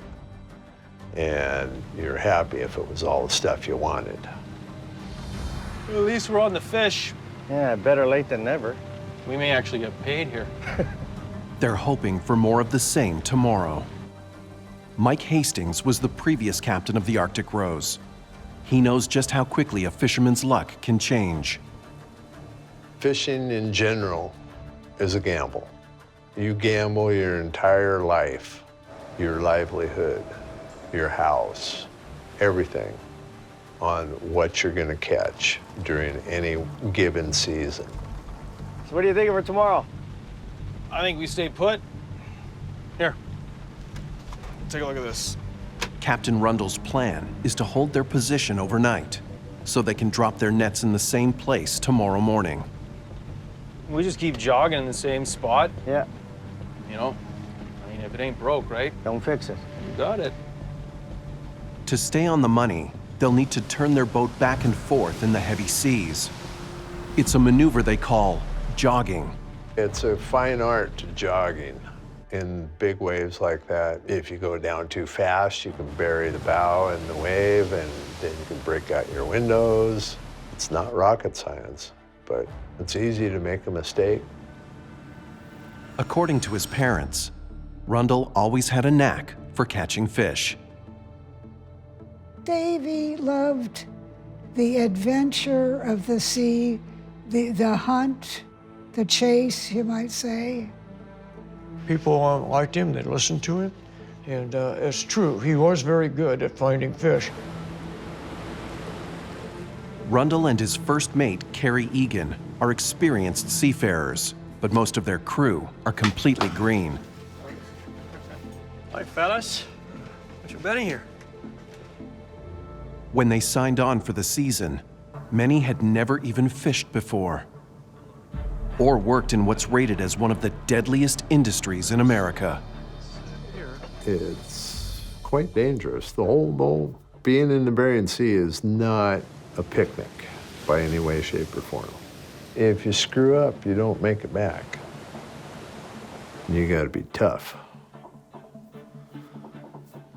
You gotta be tough. There's a good reason why the crew of the Arctic Rose is so green. As one of the smallest processor boats on the Bering, it doesn't make as much money as the bigger boats that can carry more fish. In the Alaskan fisheries, the crew tends to be paid all or in part as a share of the profits of the voyage. So they couldn't get the experienced personnel. They caught anybody they could get. No problem. The boat is cramped and uncomfortable. Arctic Rose is so small, the fish factory is squeezed onto the same deck as the galley and crew quarters.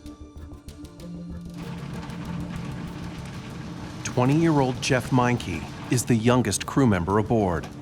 Can't believe we're not done yet. It's all money in the bank. He's saving up for veterinary school. According to his mom, he's looking forward to a bright future. Jeff was a nerdy kid. He was real smart. He liked science. He liked everything. He had to know about everything, and he was always asking questions. It's an exciting time for Jeff. He just got promoted to deckhand. It pays more than working the slime line, gutting the fish. How'd you talk me into this mess? Aw, you love it. Oh, yeah. A friend of his, Jimmy, had actually been up on the water the year before and talked him into going up. Jeff's never been one to go fishing. He doesn't even like fish. We both tried to talk him out of going on this because it's very, very dangerous. He's 20 years old. This is an adventure. Nothing's gonna happen. Nothing ever happens when you're 20 years old. While the crew processes the day's catch, up on the bridge, Rundle radios his friend John Nelson, the first mate on their sister ship, just 16 kilometers away. How's it looking for you guys? Pretty good haul today. It's a chance for the two friends to catch up and share information about where they're finding the fish. They had a lot in common. They both had little kids about the same age and stuff, so they enjoyed talking to each other. And John's a pretty nice, good person. Yeah, I hear you, brother. Keep fighting the good fight. All right, John. Talk soon. If you get a good crew, usually that crew sticks together. They look out for each other. They kind of become a family, sticking together as brothers, brothers of the water, I guess. Hey, Jeff. The crew finishes cleaning up for the next day. Their season is almost over, and soon they'll be heading home. All right. It's back to the sardine can.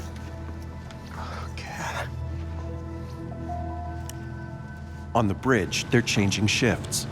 Okay, she's all yours. Davey, I got it. Go get some sleep. Yeah. All right. Give me a call if you need me. All right. First mate Carrie Egan will stand watch overnight, and Captain Rundle heads to his bunk behind the bridge. After 16 years at sea, Davies decided to call it quits and make this his final season. Davy absolutely adored his family. His wife, I've never seen a guy look so lovingly at a gal as I've seen Davy look at Carrie. Loved his family, loved his boys. I think that meant more to him than anything.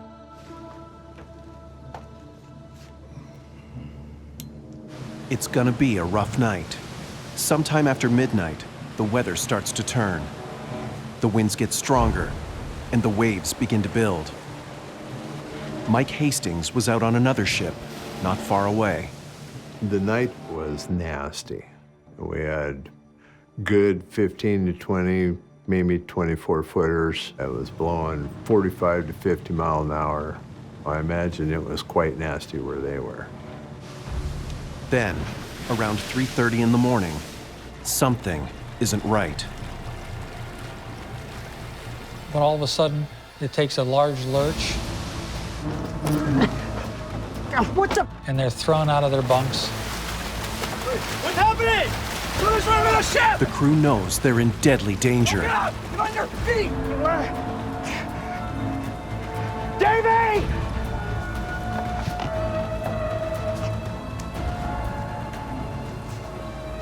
Things can go from just fine to fatal, literally in minutes.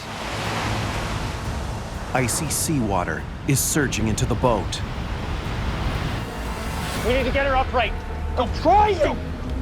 Come on! Come on. Get her back! Get her back! There's water flowing in everywhere. It's brutally cold. Let's go! Get out! It's the absolute nightmare of all nightmares. Almost 400 kilometers from land, the Arctic Rose is sinking in the Bering Sea. Can any of its crew get out alive? The fishing trawler Arctic Rose is going down in the frigid waters of the Bering Sea. Go downstairs! Get the guys! Go! Go! Go! I'm on it! It's a matter of life and death. The boat could capsize at any moment. Let me in and skip! This is not a drill! I'm sure if you were inside that vessel when it was taking on water and filling up, it was mass panic. This is not a drill! Stop! Okay, come on. Hurry! Get to the deck! That water's cold enough where in 3 minutes you're pretty much losing your breath. Everything's dark. The engine is stopped because the water flooded the engine room. They're disoriented. Guys, get your suits on! Come on! Good! Only one thing might save them: survival suits. An exposure suit, it's like an extremely thick wetsuit. Because they're so thick, they're not easy to put on. They take some time and effort to put on.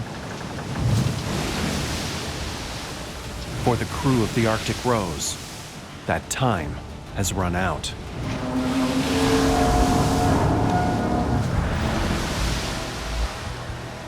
I had this dream the night the boat went down, and I woke up in a sweat.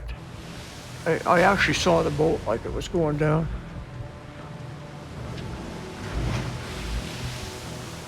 I didn't stop thinking about that all day. In my mind, I just got the feeling that something bad had happened. And it did. Something bad had happened. A distress signal is sent out from the Arctic Rose. Its EPIRB, or Emergency Position Indicating Radio Beacon, is automatically triggered when it's submerged in water. The Arctic Rose's coordinates are transmitted to an overhead satellite, then relayed to the Coast Guard station in Kodiak, Alaska. The Coast Guard Search and Rescue Station on Kodiak Island has a C-130 in the air flying towards the EPIRB position. Almost 1,400 kilometers away, it'll take at least 4 hours to get there. If you put the exposure suit on and seal it properly, you can have 12 to 16 hours. If you don't have a survival suit on, you're just pretty much done. As they rush to the wreck site, Coast Guard pilots contact Arctic Rose's sister ship, the Alaskan Rose. All vessels in the vicinity, a distress alert has been received. Registered to the Arctic Rose. Dave Rundle's friend, John Nelson, receives the call. That's Davey. We gotta go. They're only 18 kilometers away. They steam immediately for the location of the EPIRB. We've dropped a flare to mark the location. Alaskan Rose, copy that. They race to the scene as fast as they can, but it takes almost an hour to get there. The Alaskan Rose arrives to an eerie sight. Survival suits are floating in the sea, empty. They find a debris field. They find oil in the water. After searching for about an hour, they also find someone. There, port side. They identify it as the captain of the Arctic Rose. He's not moving, but he could still be alive. Okay, I gotta go.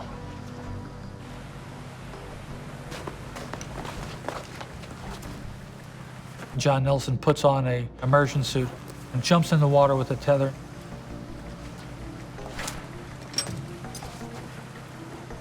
People just don't jump into those waters. It's dangerous to start with, it's cold, and no matter how good you are, you don't have a lot of experience jumping into those waters because you wouldn't do it.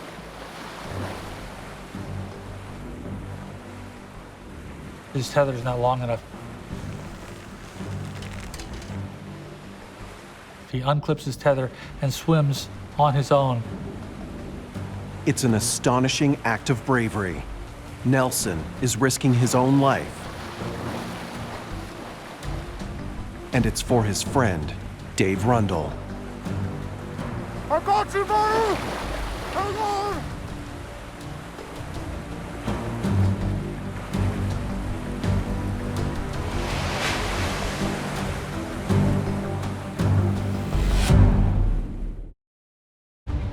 5 hours after the Coast Guard receives a distress signal from the Arctic Rose, the crew of her sister ship are desperately trying to save its captain, David Rundle.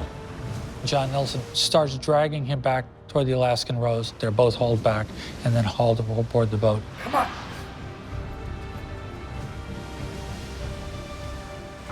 Stay with me, Davey! Come on, man, stay with me! He's not breathing, and his body is cold. They attempt to resuscitate Captain Rundle. They fail. Davey! He tried to save Davey. He was doing CPR, and he must have done it for a long time. The captain of the boat had to finally drag him off. He couldn't get a heartbeat out of him. 34-year-old Captain Dave Rundle is dead.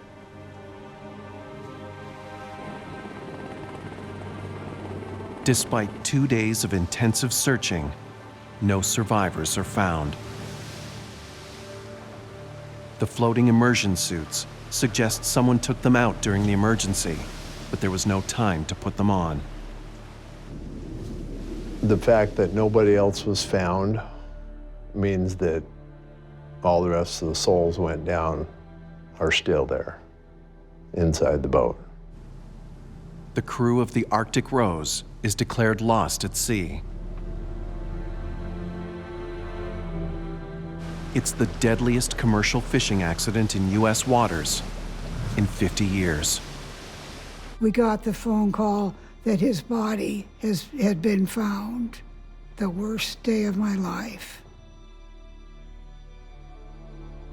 I've always thought losing a child is the worst thing that could happen to you. And it truly is. I don't know that Jeff realized just how dangerous it was. Someday, I think he would have made a really terrific adult. He is missed. It makes my heart ache. I think about him every day. And I don't think that'll ever go away. The families and an industry that employs more than 100,000 people need answers. With the entire loss of the vessel, 15 people, no witnesses, it's a mystery. How do you unravel what happened? You can just put that there. The U.S. Coast Guard launches their highest level of investigation. Coast Guard Captain Ron Morris is assigned as the lead investigator. What could possibly create such an issue for this vessel that it would go down so quickly and nobody have a chance to even say Mayday? We need to find out everything about the Arctic Rose. Her design, her crew, everything. Let's get to it. Because the accident was so deadly, the National Transportation Safety Board sends their own investigator, Bob Ford, to assist. This area shows where she sank. It's called the Zemchug Flats. Pretty remote location. It's about as far away as you can get. A professional investigator of big ships, it's Ford's first time investigating a fishing boat. Having no survivors, also no voyage data recorder. My first reaction was, this is almost going to be impossible to find out.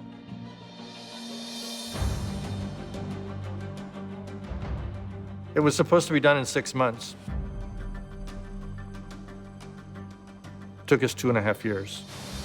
The team doesn't have much to go on, so they learn what they can from the ship's last radio call.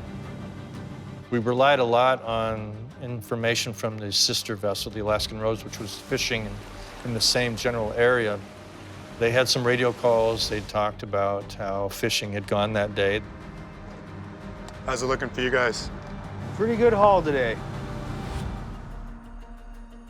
The captain planned to stay in the same spot overnight, so investigators examine the weather data for that exact area.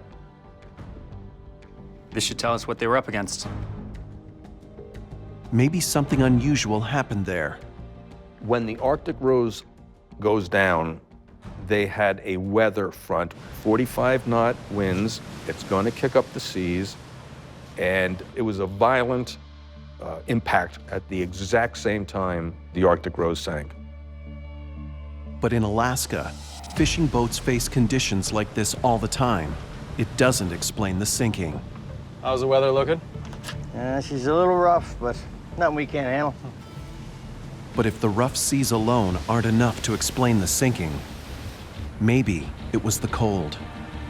Icing is when your air temperature outside is cold enough where all the water that comes on the boat starts sticking to the boat. It's very common in the Bering Sea.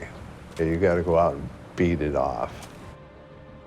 When ice builds up on the upper decks, it can make a vessel top-heavy and dangerously vulnerable to capsize.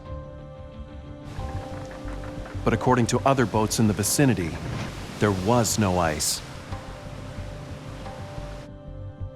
There's got to be something else. Investigators need to know more about the boat and its crew. First, you want to find out what the boat was like. Who was on board? What was their experience? And then try to find people that knew them. They contact government fisheries observer Jennifer Doyas. She knew everyone on board, and she got off the boat just days before it went down. I was only home for a day or two when I got a call from the Coast Guard. It was shocking. I cried. It was a hard thing to process. The picture of the boat sinking, being trapped underwater, not being able to escape.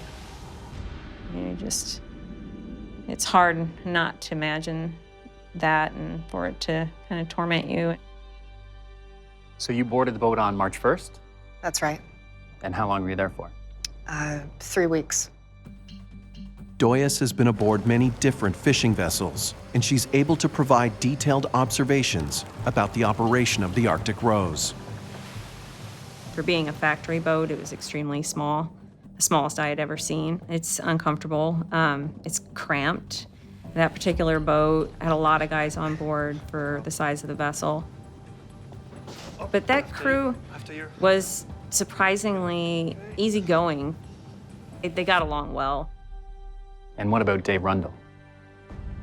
Investigators turn their focus on the captain. Did he do enough to prepare the crew for an emergency? The captain always gets the blame pinned on him when there's a disaster, and it ends up on his shoulders, whether he lives or not. It's the captain's responsibility to train his crew how to put on their survival suits. So why were the crew suits floating empty on the sea? So it's, kind of captain do we got here? Investigators wonder if poor training could explain why the crew of Arctic Rose never made it into their survival suits. They need to know if the captain fulfilled his duty to teach them. And what about Dave Rundle? He seemed like a very responsible and capable captain. The last person aboard, Jennifer Doyas, has no doubt that he did. Davey, the captain, he was very safety conscious. He held a safety drill when I was on the boat, and he took it very seriously. All right, boys, we're all here. This is not gonna be new for some of you. You guys have been here before, but there's a couple fresh fish on this boat. I wanna make sure that we're all in line, okay? He yelled at the guys, made them hurry, made sure they all understood that there was only one life raft, where it was, where all the survival suits were. He genuinely wanted the crew to be prepared. What I'm gonna go over here will save your lives. To pass his safety drill, each crew member had to put on their survival suit in 60 seconds or less. Not only did Captain Rundle properly train his crew, Doyas believes he's also the one who tried to save them. Davey had the advantage of being on the upper deck, so, the captain and first mate are up in the wheelhouse, and their quarters are right behind the wheelhouse, so they're up on the top deck. The survival suits are stored on deck, directly outside the captain's cabin, which means he's most likely the one who pulled them out of their bags. I could totally picture Davey grabbing all the survival suits, throwing them out of the bags, yelling for everyone to get up there, trying to get everybody to try to get into their survival suits, because that's what he would do. But if the crew knew how to get into their suits, why did they run out of time? They found Captain Rundle in his survival suit. It was not completely zipped up. And nobody was able to get into a survival suit or life rafts. So whatever happened quickly. The hallway was really narrow. They were in really tight quarters. It would be hard for them to all get out quickly. What could sink the Arctic Rose so fast the crew had no time to escape? The search for answers takes investigators to Dutch Harbor, Alaska, the main port of call for fishing vessels working the Bering Sea.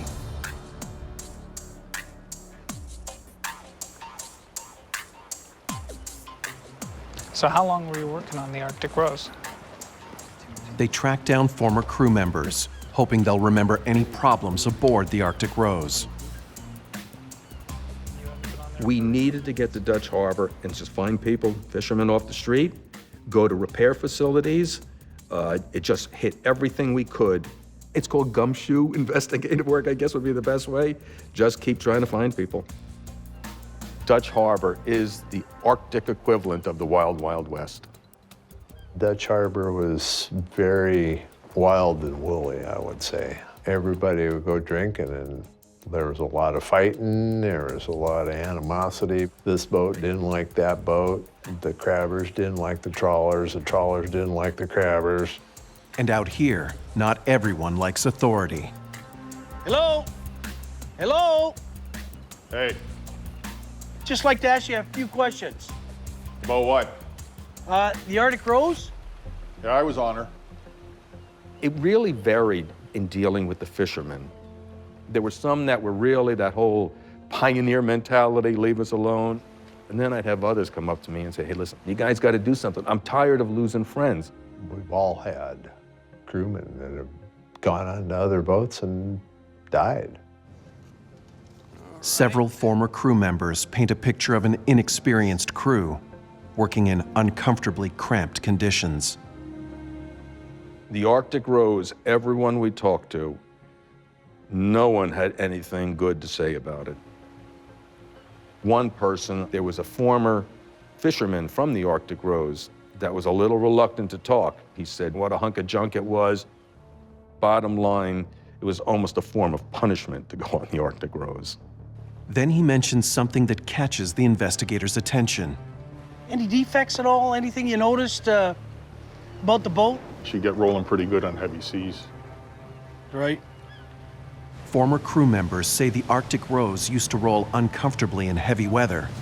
Every boat feels different, but that boat, when it rolled from side to side in bad weather, would hang a little bit. It just felt like it hung a little bit too long, like it was indecisive it wasn't quick to correct itself and come back. Even the former captain worried about the boat's slowness to right itself. I think when she was turned into a processor that she didn't fare well, and I didn't really like it. I was concerned. And as soon as I got done with my stint on that boat and fulfilled my contract, I walked away, never to return. Okay, that's great. Thanks for your time. No problem. If the rolling was as bad as former crew members say, it could be a sign the boat was dangerously unstable. The picture that we're kind of starting to see is that we've got a small vessel with some problems, didn't make a lot of money. One of the biggest things that we were concerned about was stability. Investigators drill down to learn as much as they can about the boat's design. Take a look. It wasn't always a trawler. Yeah, I'll say. The Arctic Rose was a trawler, but it didn't start out as a trawler. It started out as a shrimper, and it was modified more than once. Quite a few modifications. The fact the ship was altered from its original design is an important lead. Yeah. Anytime you start changing a vessel from its original configuration, you got to worry about things that are being added to it, extra weight, things higher up in the superstructure. What are they doing to account for that? Stability is important on any vessel, but especially so on a fishing boat. Most ships, you load them with cargo and they sail to another port. And you calculate the stability, and the stability stays about the same. Fishing boats, stability is changing all the time. As soon as they start catching fish, their stability changes. They're also hoisting heavy nets up into the air, which is detrimental to their stability. Your stability is always changing. Did converting the Arctic Rose into a processor make it so top-heavy it capsized in the rough seas? To find out, investigators meet the naval architect responsible for most of the changes. Okay, so we're just trying to better understand the modifications to the ship. Yes, I remember it very well. He provided us a lot of information. All the conversion information, fuel tanks, ballast tanks. He was very valuable, what he provided. Changes to Arctic Rose include adding the entire processing factory, a concrete floor to level the deck, and a massive steel gantry to haul the net. I had to add quite a bit of weight to the vessel. It's not just the steel, but also the processing equipment, the freezers, the refrigeration system. Added weights up high mean that the vessel would become less stable. Investigators learned that although the modifications did make the boat heavier, as long as the watertight hatches were closed, the Arctic Rose was considered seaworthy and safe. It was all by the book. She should have been fine. Thanks for coming in. The vessel was small, but they'd gone through their stability test. They'd done their due diligence, I guess you might say, as far as, making sure that the vessel was safe to operate. Investigators are stumped. If the modifications were safe and the boat was stable, then to find out why it sank, they'll need to see the vessel for themselves. The only way we're going to nail this one down is an ROV has to go down and see this boat. The search for answers is about to take investigators 130 meters to the bottom of the Bering Sea. 3.5 months after the sinking of the Arctic Rose, sonar has pinpointed the location of the wreck. Investigators need to study every inch of it to find clues to explain why it sank. But first, they pause to remember the dead. It was tough. Yeah. You got to think about 15 people.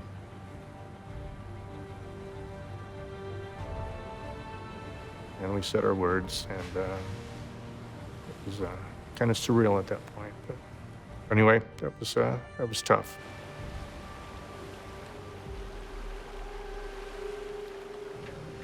The team lowers a remotely operated vehicle past an eerie web of floating debris and fishing nets to transmit live images of the wreckage. I've seen 200 feet. It was spooky because when it gets up there and you see this hull, is it the right boat? Is it the right boat? See that? Can you get me closer? Pretty soon, we're taking these pictures and you see a cruise by that says Arctic Rose. Oh my God, you found it. Let's start at the hull. It was good to see the hull and the superstructure, and we started working our way up on this vessel. It was sitting upright on the bottom, just like somebody just placed it there. Everything looked intact. The hull didn't have any damage that we could see. The windows were intact in the pilot house. The propeller, all that was there. So these are eliminating things. They're helping us see what the condition of the vessel is. What we saw, everything looked good. See that? Then, something on the hull catches their eye. We saw this dark spot on the hull. We didn't know if it was a hole or not. If it's a hole, it might explain what set off the disaster. When Bob Ford sees the footage, he's convinced. I see a hole. There's no doubt when I look at that video, that one light spot, and I finally looked at it and said, that is basically something internal to that space. That's what we're seeing a reflection back of. That's not a shadow. That's not paint. That's a hole. Not only does Ford think it's a hole, he also thinks he knows what caused it. The trawl doors were missing. Trawl doors are steel fins designed to hold the fishing nets open during fishing. Each one can weigh more than 200 kilograms.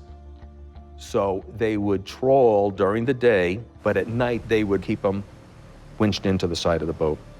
The starboard trawl door could have been fastened just meters away from what Bob thinks is a hole. Is it possible it broke free and slammed into the hull during the storm? I am convinced it is the trawl doors that broke loose and popped a hole in it and punctured or ruptured the hull. Coast Guard investigators on the scene decide to test what they're seeing. If it's a hole, they should be able to pass the arm of the ROV right through it. We put the ROV right up next to the hull.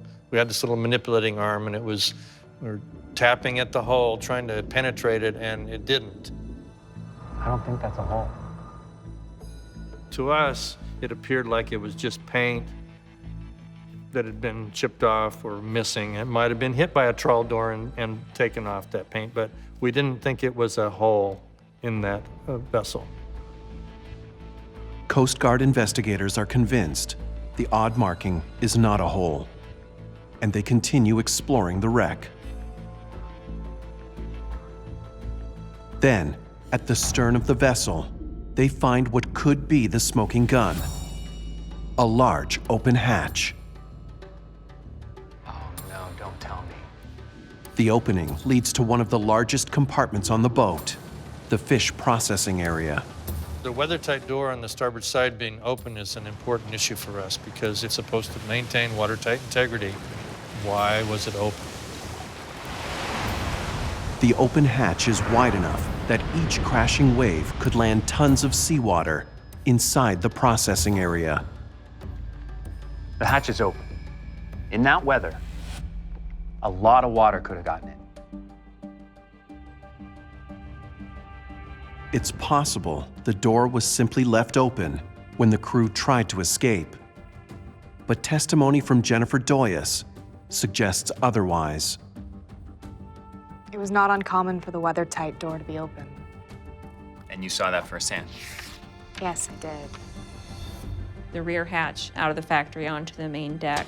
They were just in and out of that hatch all the time. They tended to leave it open.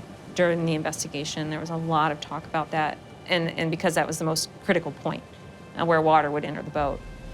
If your door's tied open, you could definitely get water in that door. The hatch was found open.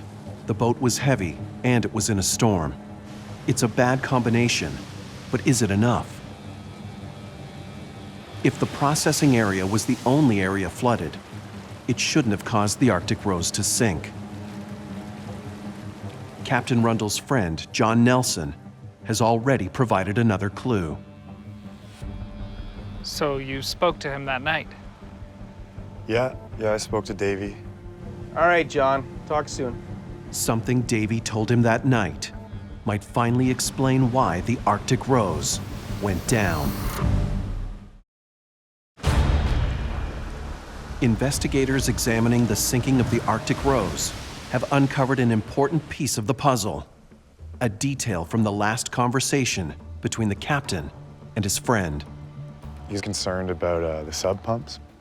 They discussed the fishing, they discussed the problems they're having. Yeah, the damn pump got clogged again. Captain Rundle's talking about how the sump pumps are being jammed by fish heads and entrails because the crew does not know how to keep things clean. Dave Rundle's biggest complaint, they just wouldn't keep the gut chute, the processing space clean and clear.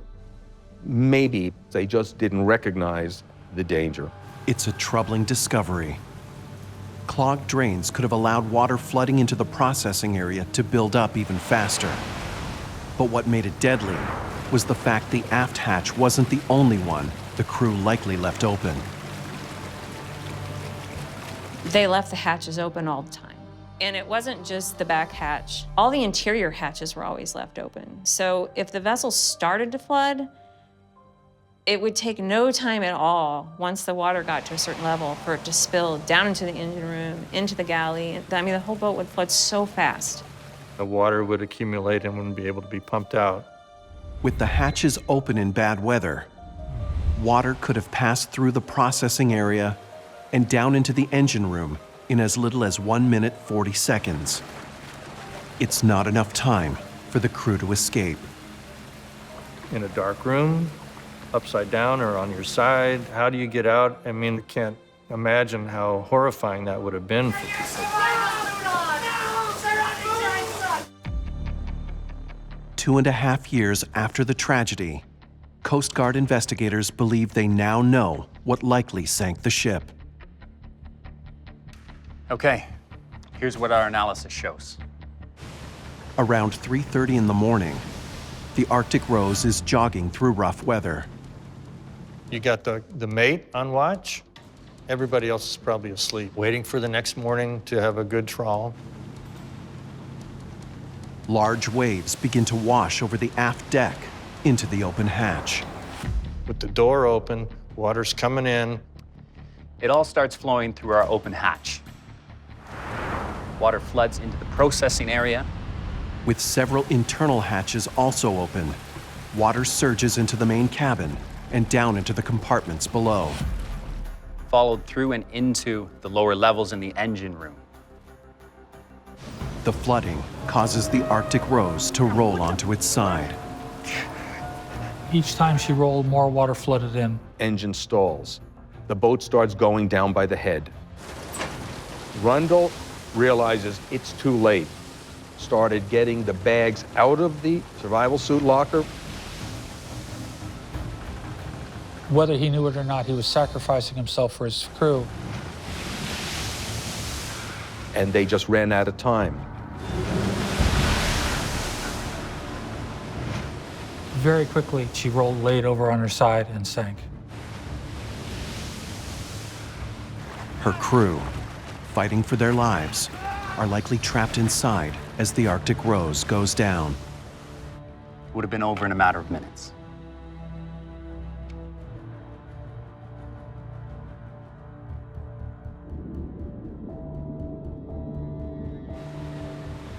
In the wake of the accident, the Coast Guard launches a full review of the safety standards for smaller processor boats operating on the Bering Sea. Among them is a requirement to install alarms on all watertight doors to warn the crew if they've been left open. Fishing industries, there's a lot of casualties, there's a lot of things going on. They still are. I think we did the best we could to try to find out for the families what happened and give them some answers. 8 years after the sinking, fishermen on the Alaskan coast find human bones in their catch. DNA tests confirm they belong to Jeff Meinke.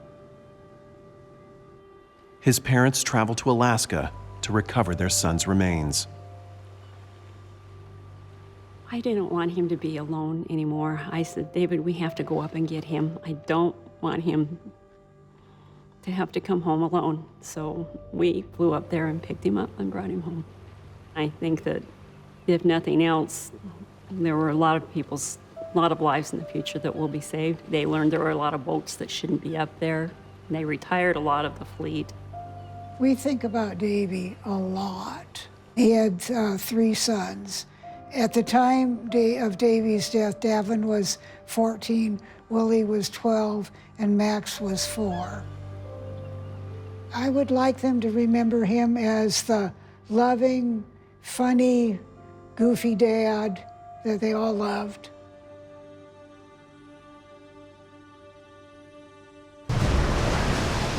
On Alaska's Bering Sea, an experienced crew suddenly vanishes.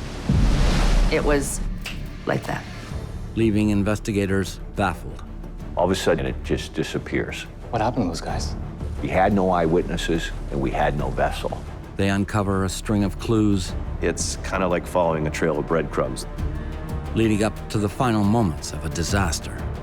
All those factors accumulated at that one single spot and time. That would leave a community stunned.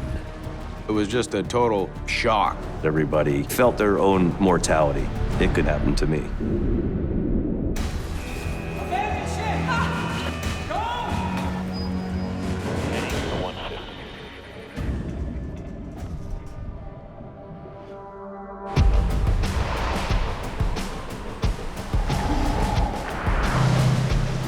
Off the coast of Alaska, the 33-meter fishing boat Destination is heading northwest across the frigid Bering Sea. The captain is Jeff Hathaway. He's been in command of the Destination for 23 years. Jeff was a very savvy fisherman, very, very intelligent and smart, and he just had a knack for it. Confident and meticulous, just the kind of captain you want to work for. Opelio crab season is underway. 64 boats are carving up these waters, soaking their pots again and again, looking for that big money haul. For the crews, it's weeks of rough seas, brutal cold, and back-breaking work. The captain can't wait to get at it. Jeff, he could find them. He could find them in a mud puddle. A lot of people fought to get a job on that boat. You can have huge seasons, you make 6-figure paychecks, or you could not make anything. You never know. That's part of the romance of it. Destination is heading from Dutch Harbor to the crabbing grounds, more than 400 kilometers to the north. Hey, Larry-O. Veteran fisherman Larry O'Grady has been with the ship almost as long as the captain. Lunch is up, so we should get something to eat. Sounds good. Keep her heading, okay? You got it. Thanks, sir. If you met Larry, you'd never, ever forget him. He was a personality that was bigger than life. He always was there to help someone. If you didn't know how to do something, he was willing to teach you. The other 4 crew members aboard are ship's engineer Charles Glenn Jones and deckhands Raymond Vinsler, Derek Seibold, and Kai Hammock. Well done. They've just finished a grueling month fishing for cod. You know, you had the perfect combination of youth and experience on that boat. They were the best of the best, hardest working group of guys I've ever met. Well, hey. We hate each other, love each other, want to hit each other. It was like a big family. The next video, we're gonna make like a series of life on the ship. My brother, Derek. Somebody I definitely looked up to. He's full life, committed and dedicated to his son, his family. Welcome to the destination. Tell our adoring fans at home what you got going on here. Kai, he was kind of a prankster. He was the only one smart enough to figure out how to run a video camera. So to catch crab, you need crab pots. 700 pounds of pure joy. And we're always filming stuff and, you know, trying to make ourselves look like movie stars. And each and every one of these, one of these guys, see? Ground up sardines or herring. Now this is our secret recipe. Yeah, it's how we ring the dinner bell in Alaska. Everybody's got their own particular bait that they think is the best. Where your crab comes from, it's us. Hey. All right, this is it. See you on the next one, guys. All right. The destination's deck can support 224 crab pots. 3 massive fish holds can carry about 110,000 kilograms of catch. Forward is the galley, crew quarters, and wheelhouse. It was just a battle axe, a work machine. It was a good boat to work on. In the coming days, they'll be dropping their pots, hoping to hit a motherload of crab. I like to think of it as fishing for like a herd animal, or like you're on the Serengeti trying to catch wildebeest, and they're moving. They're constantly moving, they're constantly grazing. So you're trying to follow this vein of crab. If they find the crab, it's a big payday. You're making money hand over fist. It's a great feeling. But the Bering Sea doesn't give up its catch easily. You got tropical storms coming up from Asia, and then you got cold weather coming from the north, which is kind of a good recipe for really bad weather. It's a beautiful hell is what it is. It's not uncommon to fish in 50-mile-an-hour winds, 20, 30-foot waves, and if you're an adrenaline junkie, it's a perfect job for you. As destination travels farther north, the Bering Sea begins to show its teeth.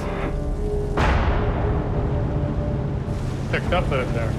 You want to take the boys out, check the stacks. I want everything nice and tight. Yeah, okay, will do.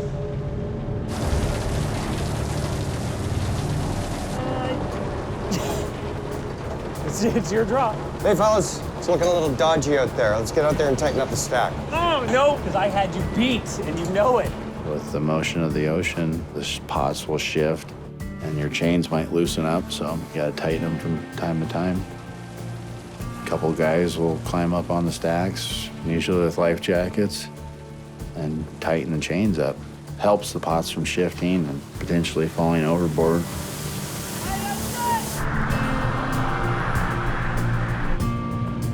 Soon, they'll be launching those pots over the side, and the heavy work will begin. Usually at night or in the morning when they would run to the fishing grounds, Jeff always let the crew sleep so that they were ready to work. Destination hugs the coast of St. George Island, leaving it behind just before 6 a.m. off the northwest tip called Delnoy Point. Once you pass Delnoy Point, you're back in the open water. There's not a whole lot of protection there. The weather can be a little bit more extreme. It can change really quick. They've weathered this rough patch many times before, but not this time.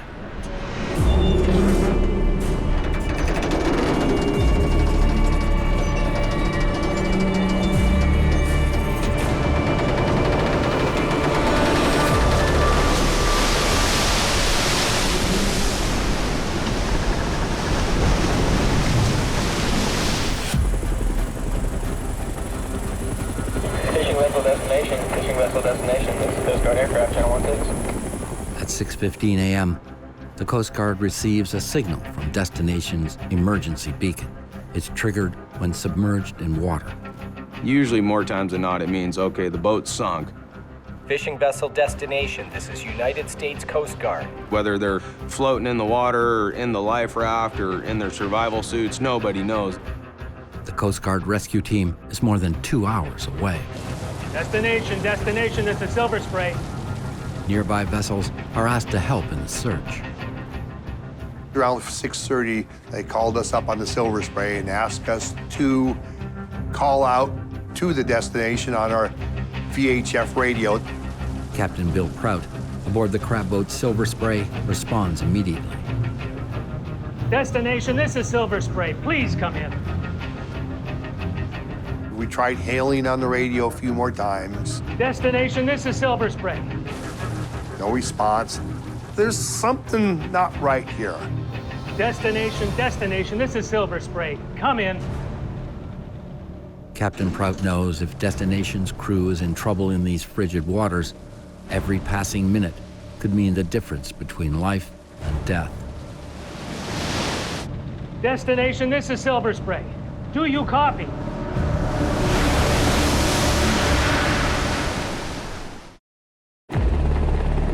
On the Bering Sea, Fishing vessel destination, this is Coast Guard aircraft, channel 16. it's been nearly 4 hours since the fishing vessel Destination's distress signal. Coast Guard aircraft have arrived off St. George Island and are sweeping the area. Captain Bill Prout of the Silver Spray has been on the scene since before sunrise. He's still hoping to find the missing crew. You're constantly looking there too. You're just looking for maybe somebody in a survival suit swimming, maybe seeing a flare and just not knowing. My crew, they're up in the wheelhouse, they're out on the back deck. You just keep looking and looking. Okay, we're gonna find a life raft. We're gonna find them here. It's quite a thing when you're searching for somebody and you can't find them and you know they're right there.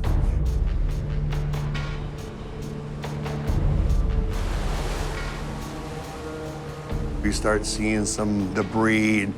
We find a life ring. A wave hit it and flipped that life ring over. And then you see the word destination on it. Then we're kind of realizing something did happen.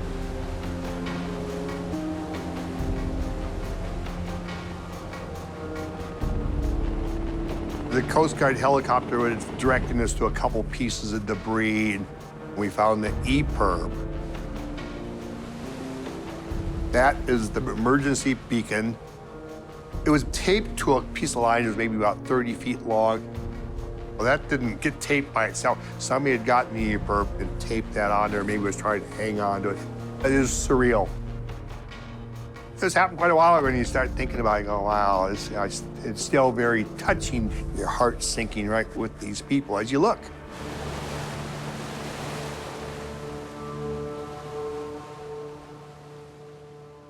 A crab boat from Seattle vanishes in the Bering Sea. Rescue teams searching now for the 6 crew members. The Coast Guard has 2 helicopters searching from the air. They also have 2 Good Samaritan fishing vessels helping them on the water. But at this hour, still no sign of any of those crew members.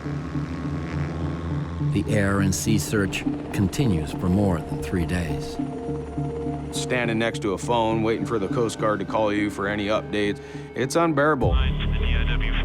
Probably took 10 years off of my life, you know, that kind of stress and concern for my friends. Roger, rescue took us complete, ready for 1. I was still hoping and praying that they'd find a life raft, you know, even days after the fact. Everybody has hope. We're gonna find them just before it gets dark out. We're gonna see a light and all that. You're still bringing all these scenarios in there, and none of them came true.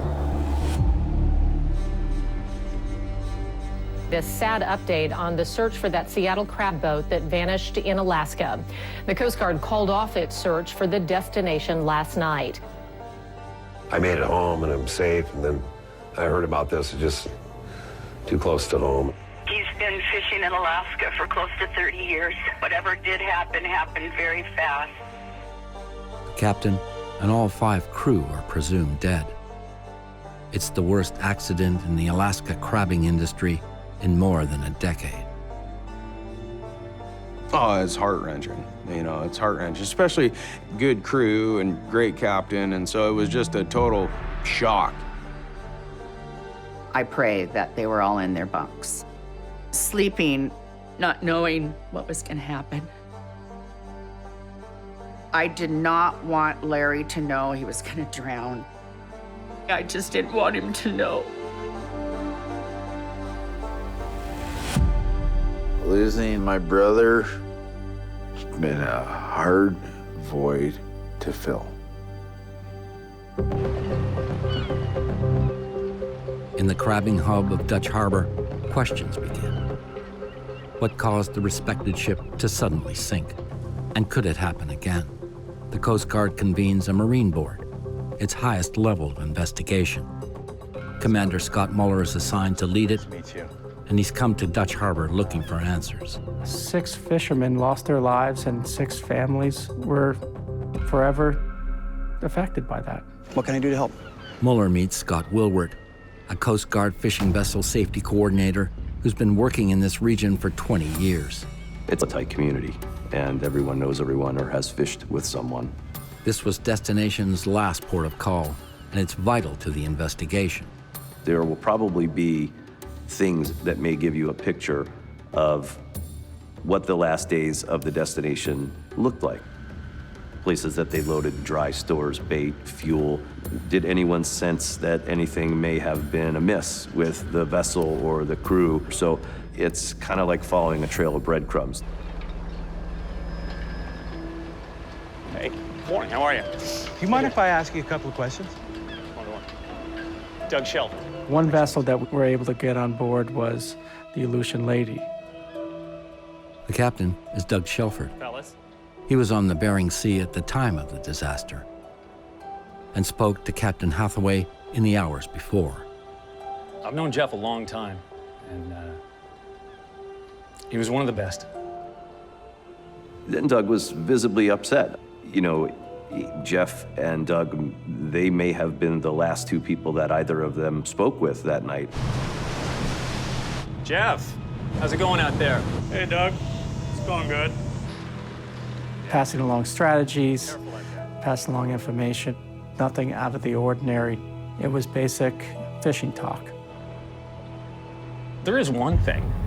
What's that? You guys bringing extra bait? Oh, yeah. Got a whole bunch of it. They were running out of bait up at St. Paul's, so Jeff was bringing extra. How much extra? I honestly couldn't tell you. There was a shortage of bait out of St. Paul. That's the fishing region they were going to be in. So Jeff was able to purchase additional bait out of this fish cold storage facility in Dutch Harbor. That extra bait was picked up just a few hours before Destination left on its final voyage. They were here for about a half an hour, between 6:30 and 7 p.m. Spoke to the manager there, and the manager explained, yeah, they were in here. They collected a few thousand pounds of bait. They also discover a piece of eye-opening evidence. There was a video that had been taken of the Destination pulling into the dock. So it was an opportunity to see her loaded in almost her final loaded condition. When you see a video of a vessel that you know was taken moments, hours before what turned out to be its final voyage, it's a very strange feeling. When Destination first pulled into the dock, it was already carrying loads of bait in its freezer and on a deck stacked with 200 crab pots. Near the end of the video, investigators catch something that takes them by surprise. They see the ship's onboard crane loading more than 3,000 kilograms of extra bait directly on top of the crab pot stack. It's a lot of weight up on top. Adding weight high on a vessel, that's never a good thing. When you load heavy weight on board a vessel, you want to keep it low and centerline as possible. The extra weight on top would raise the vessel's center of gravity, making it less stable in ocean waves. Stability is probably one of the common denominators in every vessel sinking and capsizing. Around 7 p.m., Destination pulled away with just over 3,000 kilograms of bait on top of its stack. Did the extra weight up high somehow trigger the disaster? Investigators need to find out.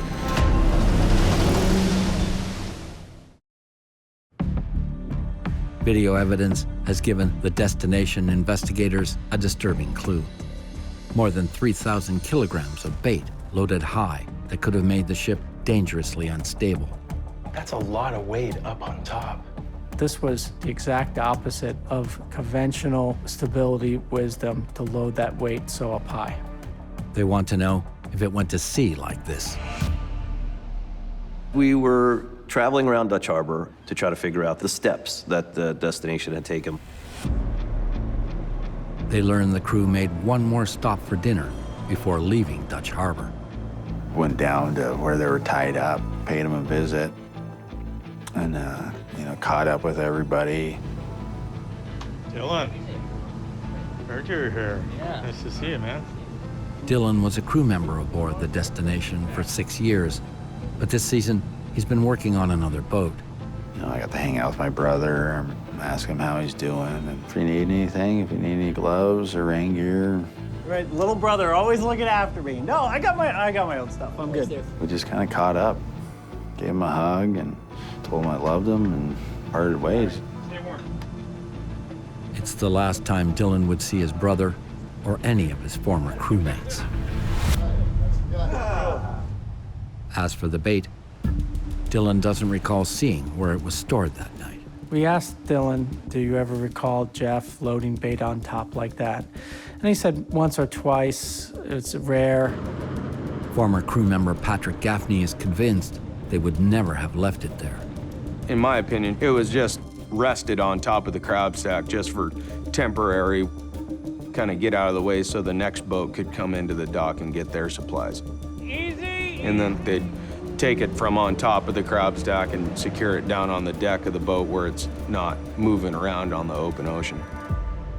With no way to prove the extra bait was on top of the stack when Destination headed out onto the open sea. Good morning. Good morning.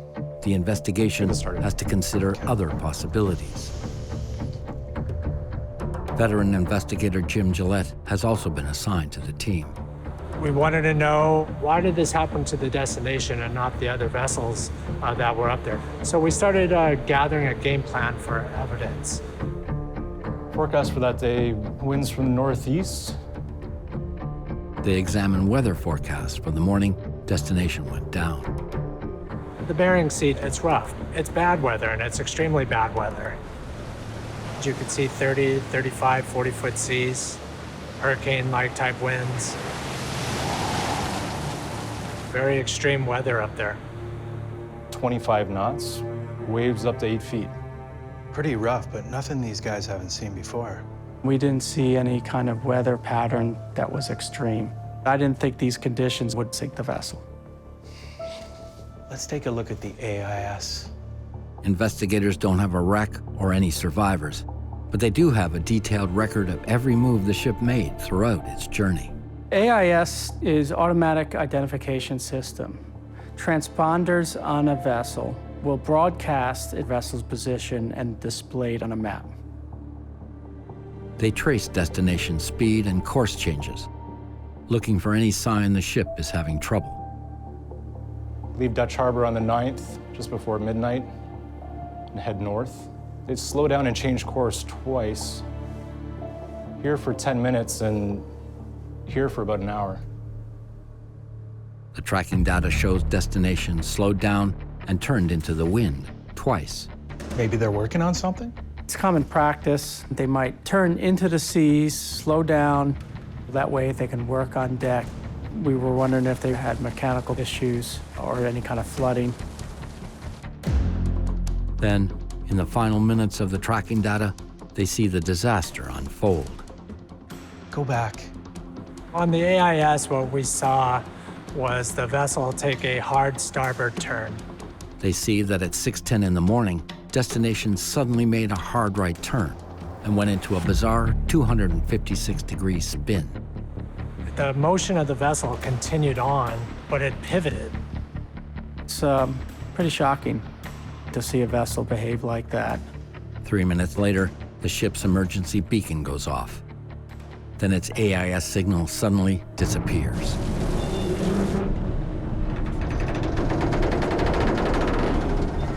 That's the moment that 6 people lost their lives.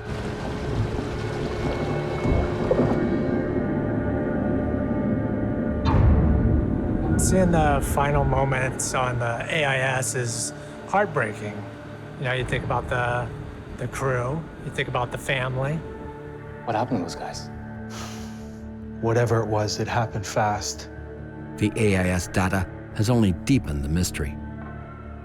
Something must have caused Destination to spin in its final moments. Maybe something mechanical? Searching for answers, they meet with Destination's owner in Seattle to find out more about the vessel's history. Thank you for having us. No problem. The meeting with the owner is extremely important. He purchased the vessel, he fixed the vessel, he picked the captain. He was an involved owner. It's all here. Invoices, receipts, plans. So we wanted to know about were there any known issues with the vessel, any known mechanical problems? How was the vessel maintained in the past? Something in the ship's maintenance history catches their attention. Looks like you had some work done on the steering. Yeah, that's right. We had it done last summer. We learned that the rudder would stick hard over to one side. Destination had experienced a problem with its steering system that would cause it to turn hard to one side, like they observed on the AIS tracking map just before the vessel sank. Steering was definitely on our mind. They had taken a hard starboard turn, so there may have been steering issues. They had problems in the past with their steering. Maybe it happened again. Did a problem with the steering system trigger the sudden turn? And did that turn somehow cause the Destination to sink? Investigators are determined to find out.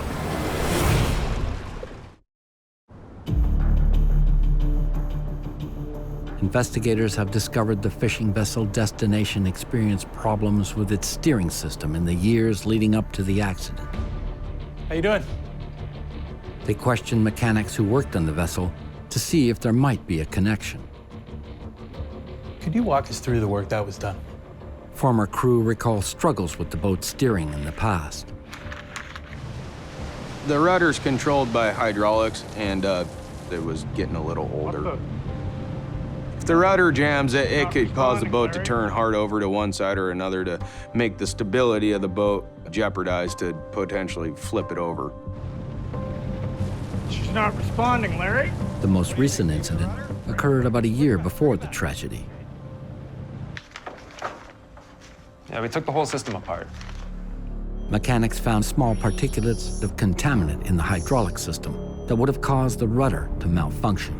Steering systems are closed systems. If for some reason you get like debris in it, it will cause like a sticking action. Basically, there's a complete teardown and rebuild of the steering system. They actually did significant overhaul and repairs to the vessel's steering system. They tested the system, and for all intents and purposes, it was almost a brand new system that was operating correctly. Is it possible that it had a steering failure at that time? Sure, but highly unlikely, especially given the extensive repairs it just went through. The steering appears to have been fixed, but investigators want to know more about the ship's overall condition at the time of the sinking. Thank you. No problem. We need to take a closer look at the changes they made to this ship. They dig deeper into its past. We wanted to know about any modifications or changes to the vessel's structure since it was originally obtained. Destination was built in 1981. 11 years later, it was modified to make it safer for work on the open sea. They decided to widen it and expand it. The ship was lengthened by more than 5 meters and widened. A solid steel bulwark was added to shelter the forward deck, and a bulbous bow was installed to make for a smoother, more fuel-efficient ride. Anytime a vessel adds metal, things like the bulbous bow and the bulwark, it's always a concern. All of these changes added a lot of extra weight to the ship. We wanted to know, did any of these changes affect the stability of this vessel? According to Coast Guard regulations, that calls for inspection. The vessel owner is required to hire a naval architect to evaluate any changes to the vessel's stability. This kind of evaluation is used to update a ship's stability book. The stability book helps assist the captain in making good decisions on loading his vessel. What's going to keep the vessel stable? How he would load the vessel and how many crab pots he's able to carry. Basically, it's like a guideline for the captain to keep the boat stable. Looking at Destination Stability Book, investigators find something alarming. This stability report was done more than 20 years ago. The stability book was written back in 1993, and it wasn't accurately updated. That's long before any of these changes were made. Destination had undergone significant modifications over the past 20 years, but a fully updated stability test was never done. Investigators are now concerned the untested vessel may have been top-heavy and unstable, but they need proof. We needed to see what they actually had on board. Their chance comes almost 5 months after the sinking, when an unidentified wreck is found not far from Destination's last known position. The Coast Guard moves in to investigate. Okay, here we go. And launches a video-equipped ROV. The depth of this mission was beyond our capabilities for diving, so that's why we had to use the ROV. Petty Officer Adam Harris guides the ROV 78 meters down to the sea floor. Our hopes were to positively identify that that was the fishing vessel Destination, see how many crab pots were on board, how much bait was left, to see how much weight was on that vessel at the time that it went down. It's proving to be a difficult operation. There was surface current, and then there was also, once we got below about 100 feet, there was definitely a current that was ripping through down there too. The ROV struggles forward. We saw a lot of line, debris.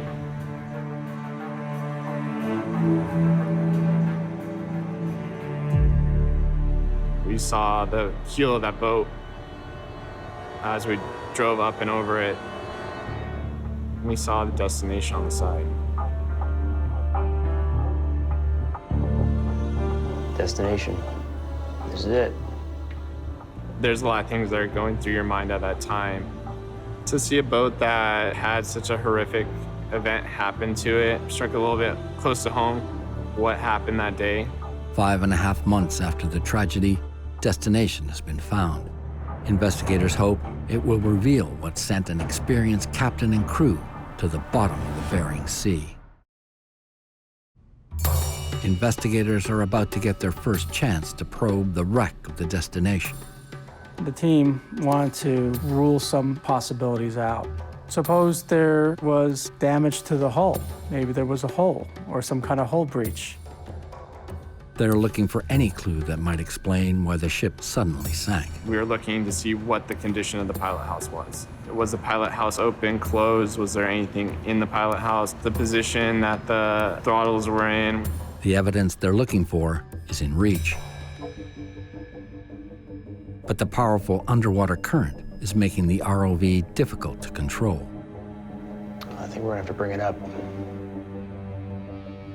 It was frustrating because you want to move forward, you want to get all the information that you can, but if we snagged our ROV, then we possibly lose our ROV. The ROV was unable to take enough imagery for us to analyze. Before they abandon the mission, they spot something. Oh, this must be crab pots. See if we can grab one. A single crab pot is lying not far from the wreck. They used a large grappling hook and were able to snag a crab pot. Luckily, the mission was not a complete bust.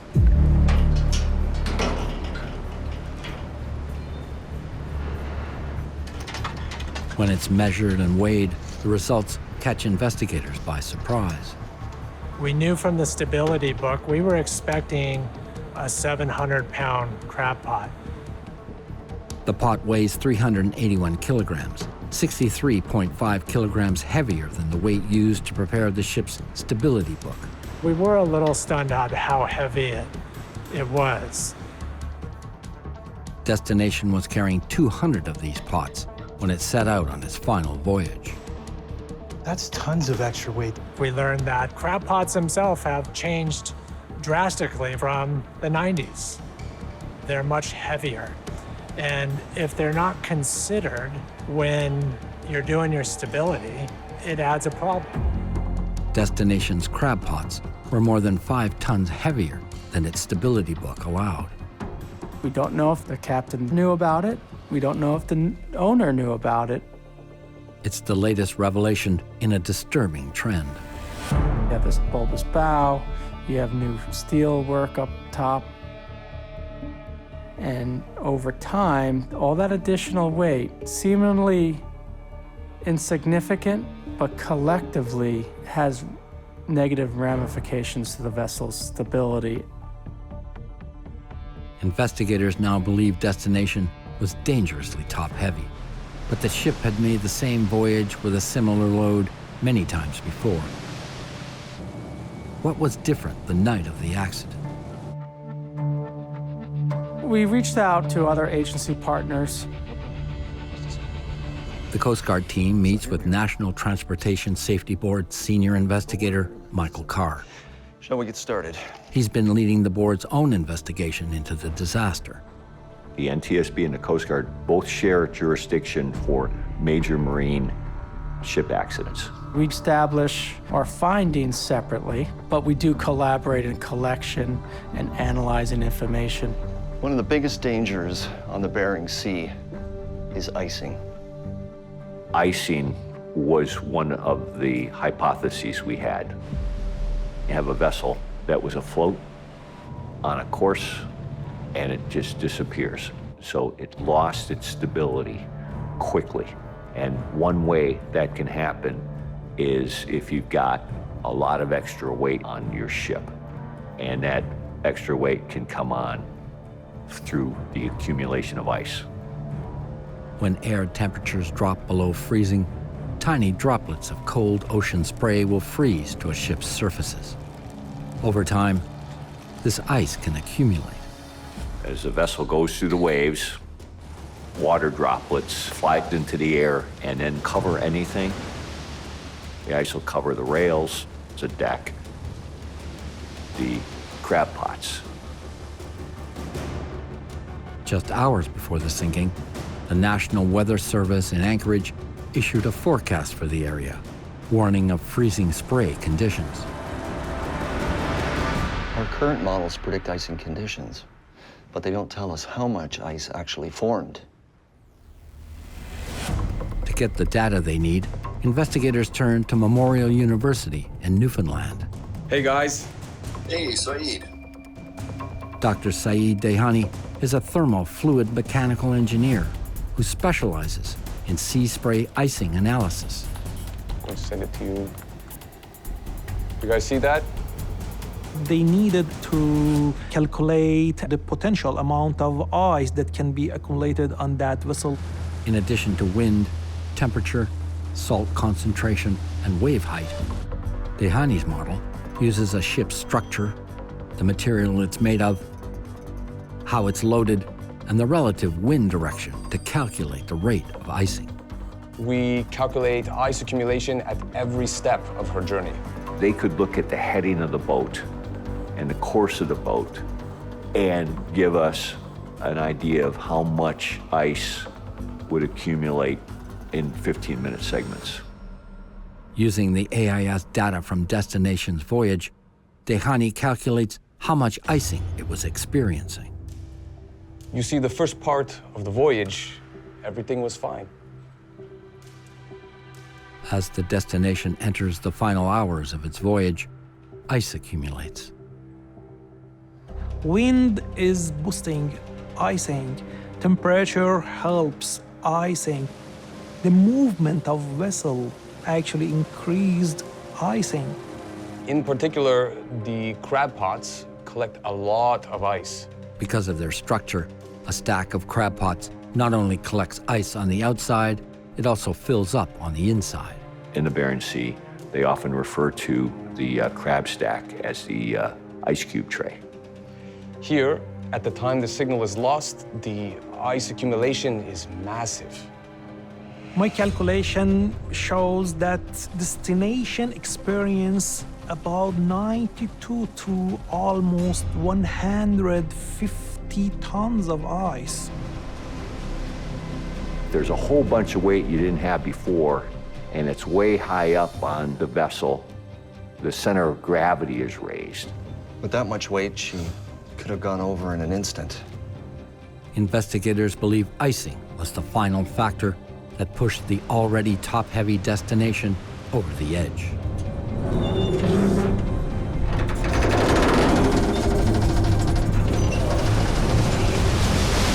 Then we believe water surmounted the vessel, and then the capsizing began.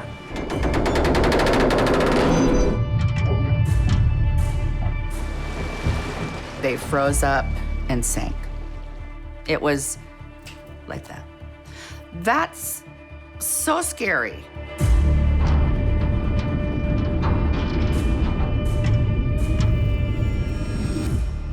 With another crabbing season about to begin, investigators are concerned other ships could be in danger. And they need to warn them before it's too late.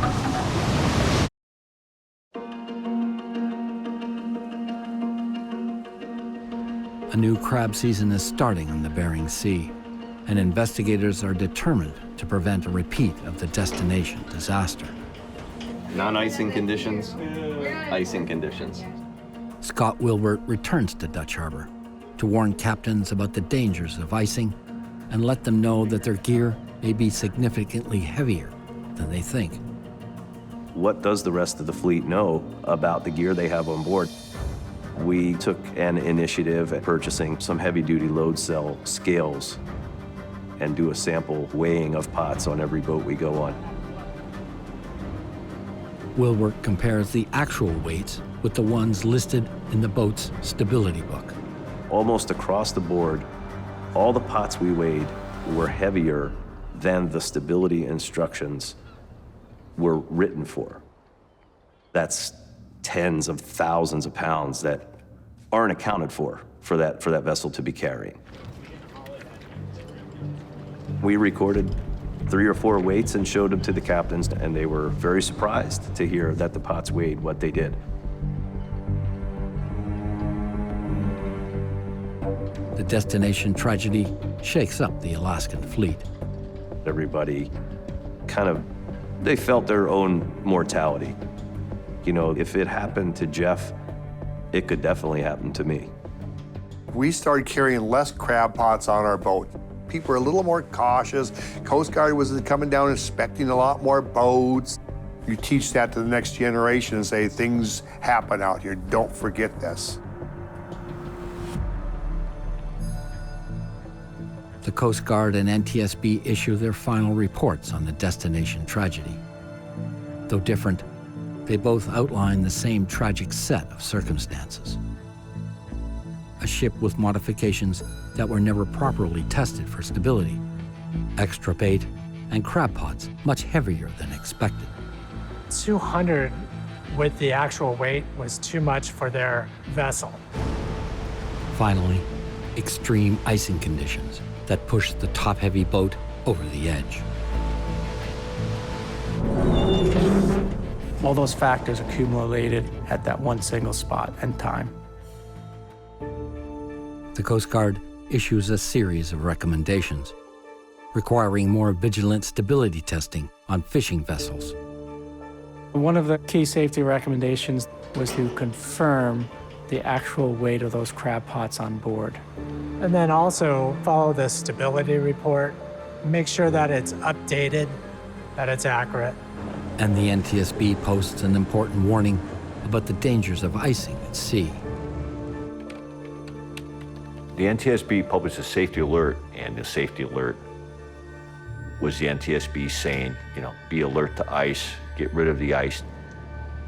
At the end of the day, all you can really hope is that somewhere somebody took heed, somebody looked at that situation and said, hey, you know, that could happen to us. Water is a real connection that, of course, Larry and I have always had. I built a fountain that when I go to, I see him. And I have rope from one of the vessels as my railing. And I can touch that rope and I feel electricity coming through me.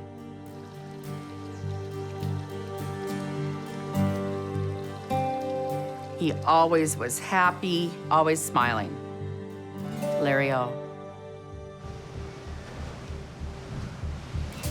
The Destination, that was the only boat I ever wanted to crab fish on. Working with Jeff and Larry and the crew, and that was what made it enjoyable. Just great hearts on them and love to work and have a good time and just normal, ordinary guys, you know, just out there trying to make a living for their families. I do believe that this was preventable. Maybe some guy who's just getting into the industry will watch this and learn about what can happen. Hopefully these guys won't have to die in vain.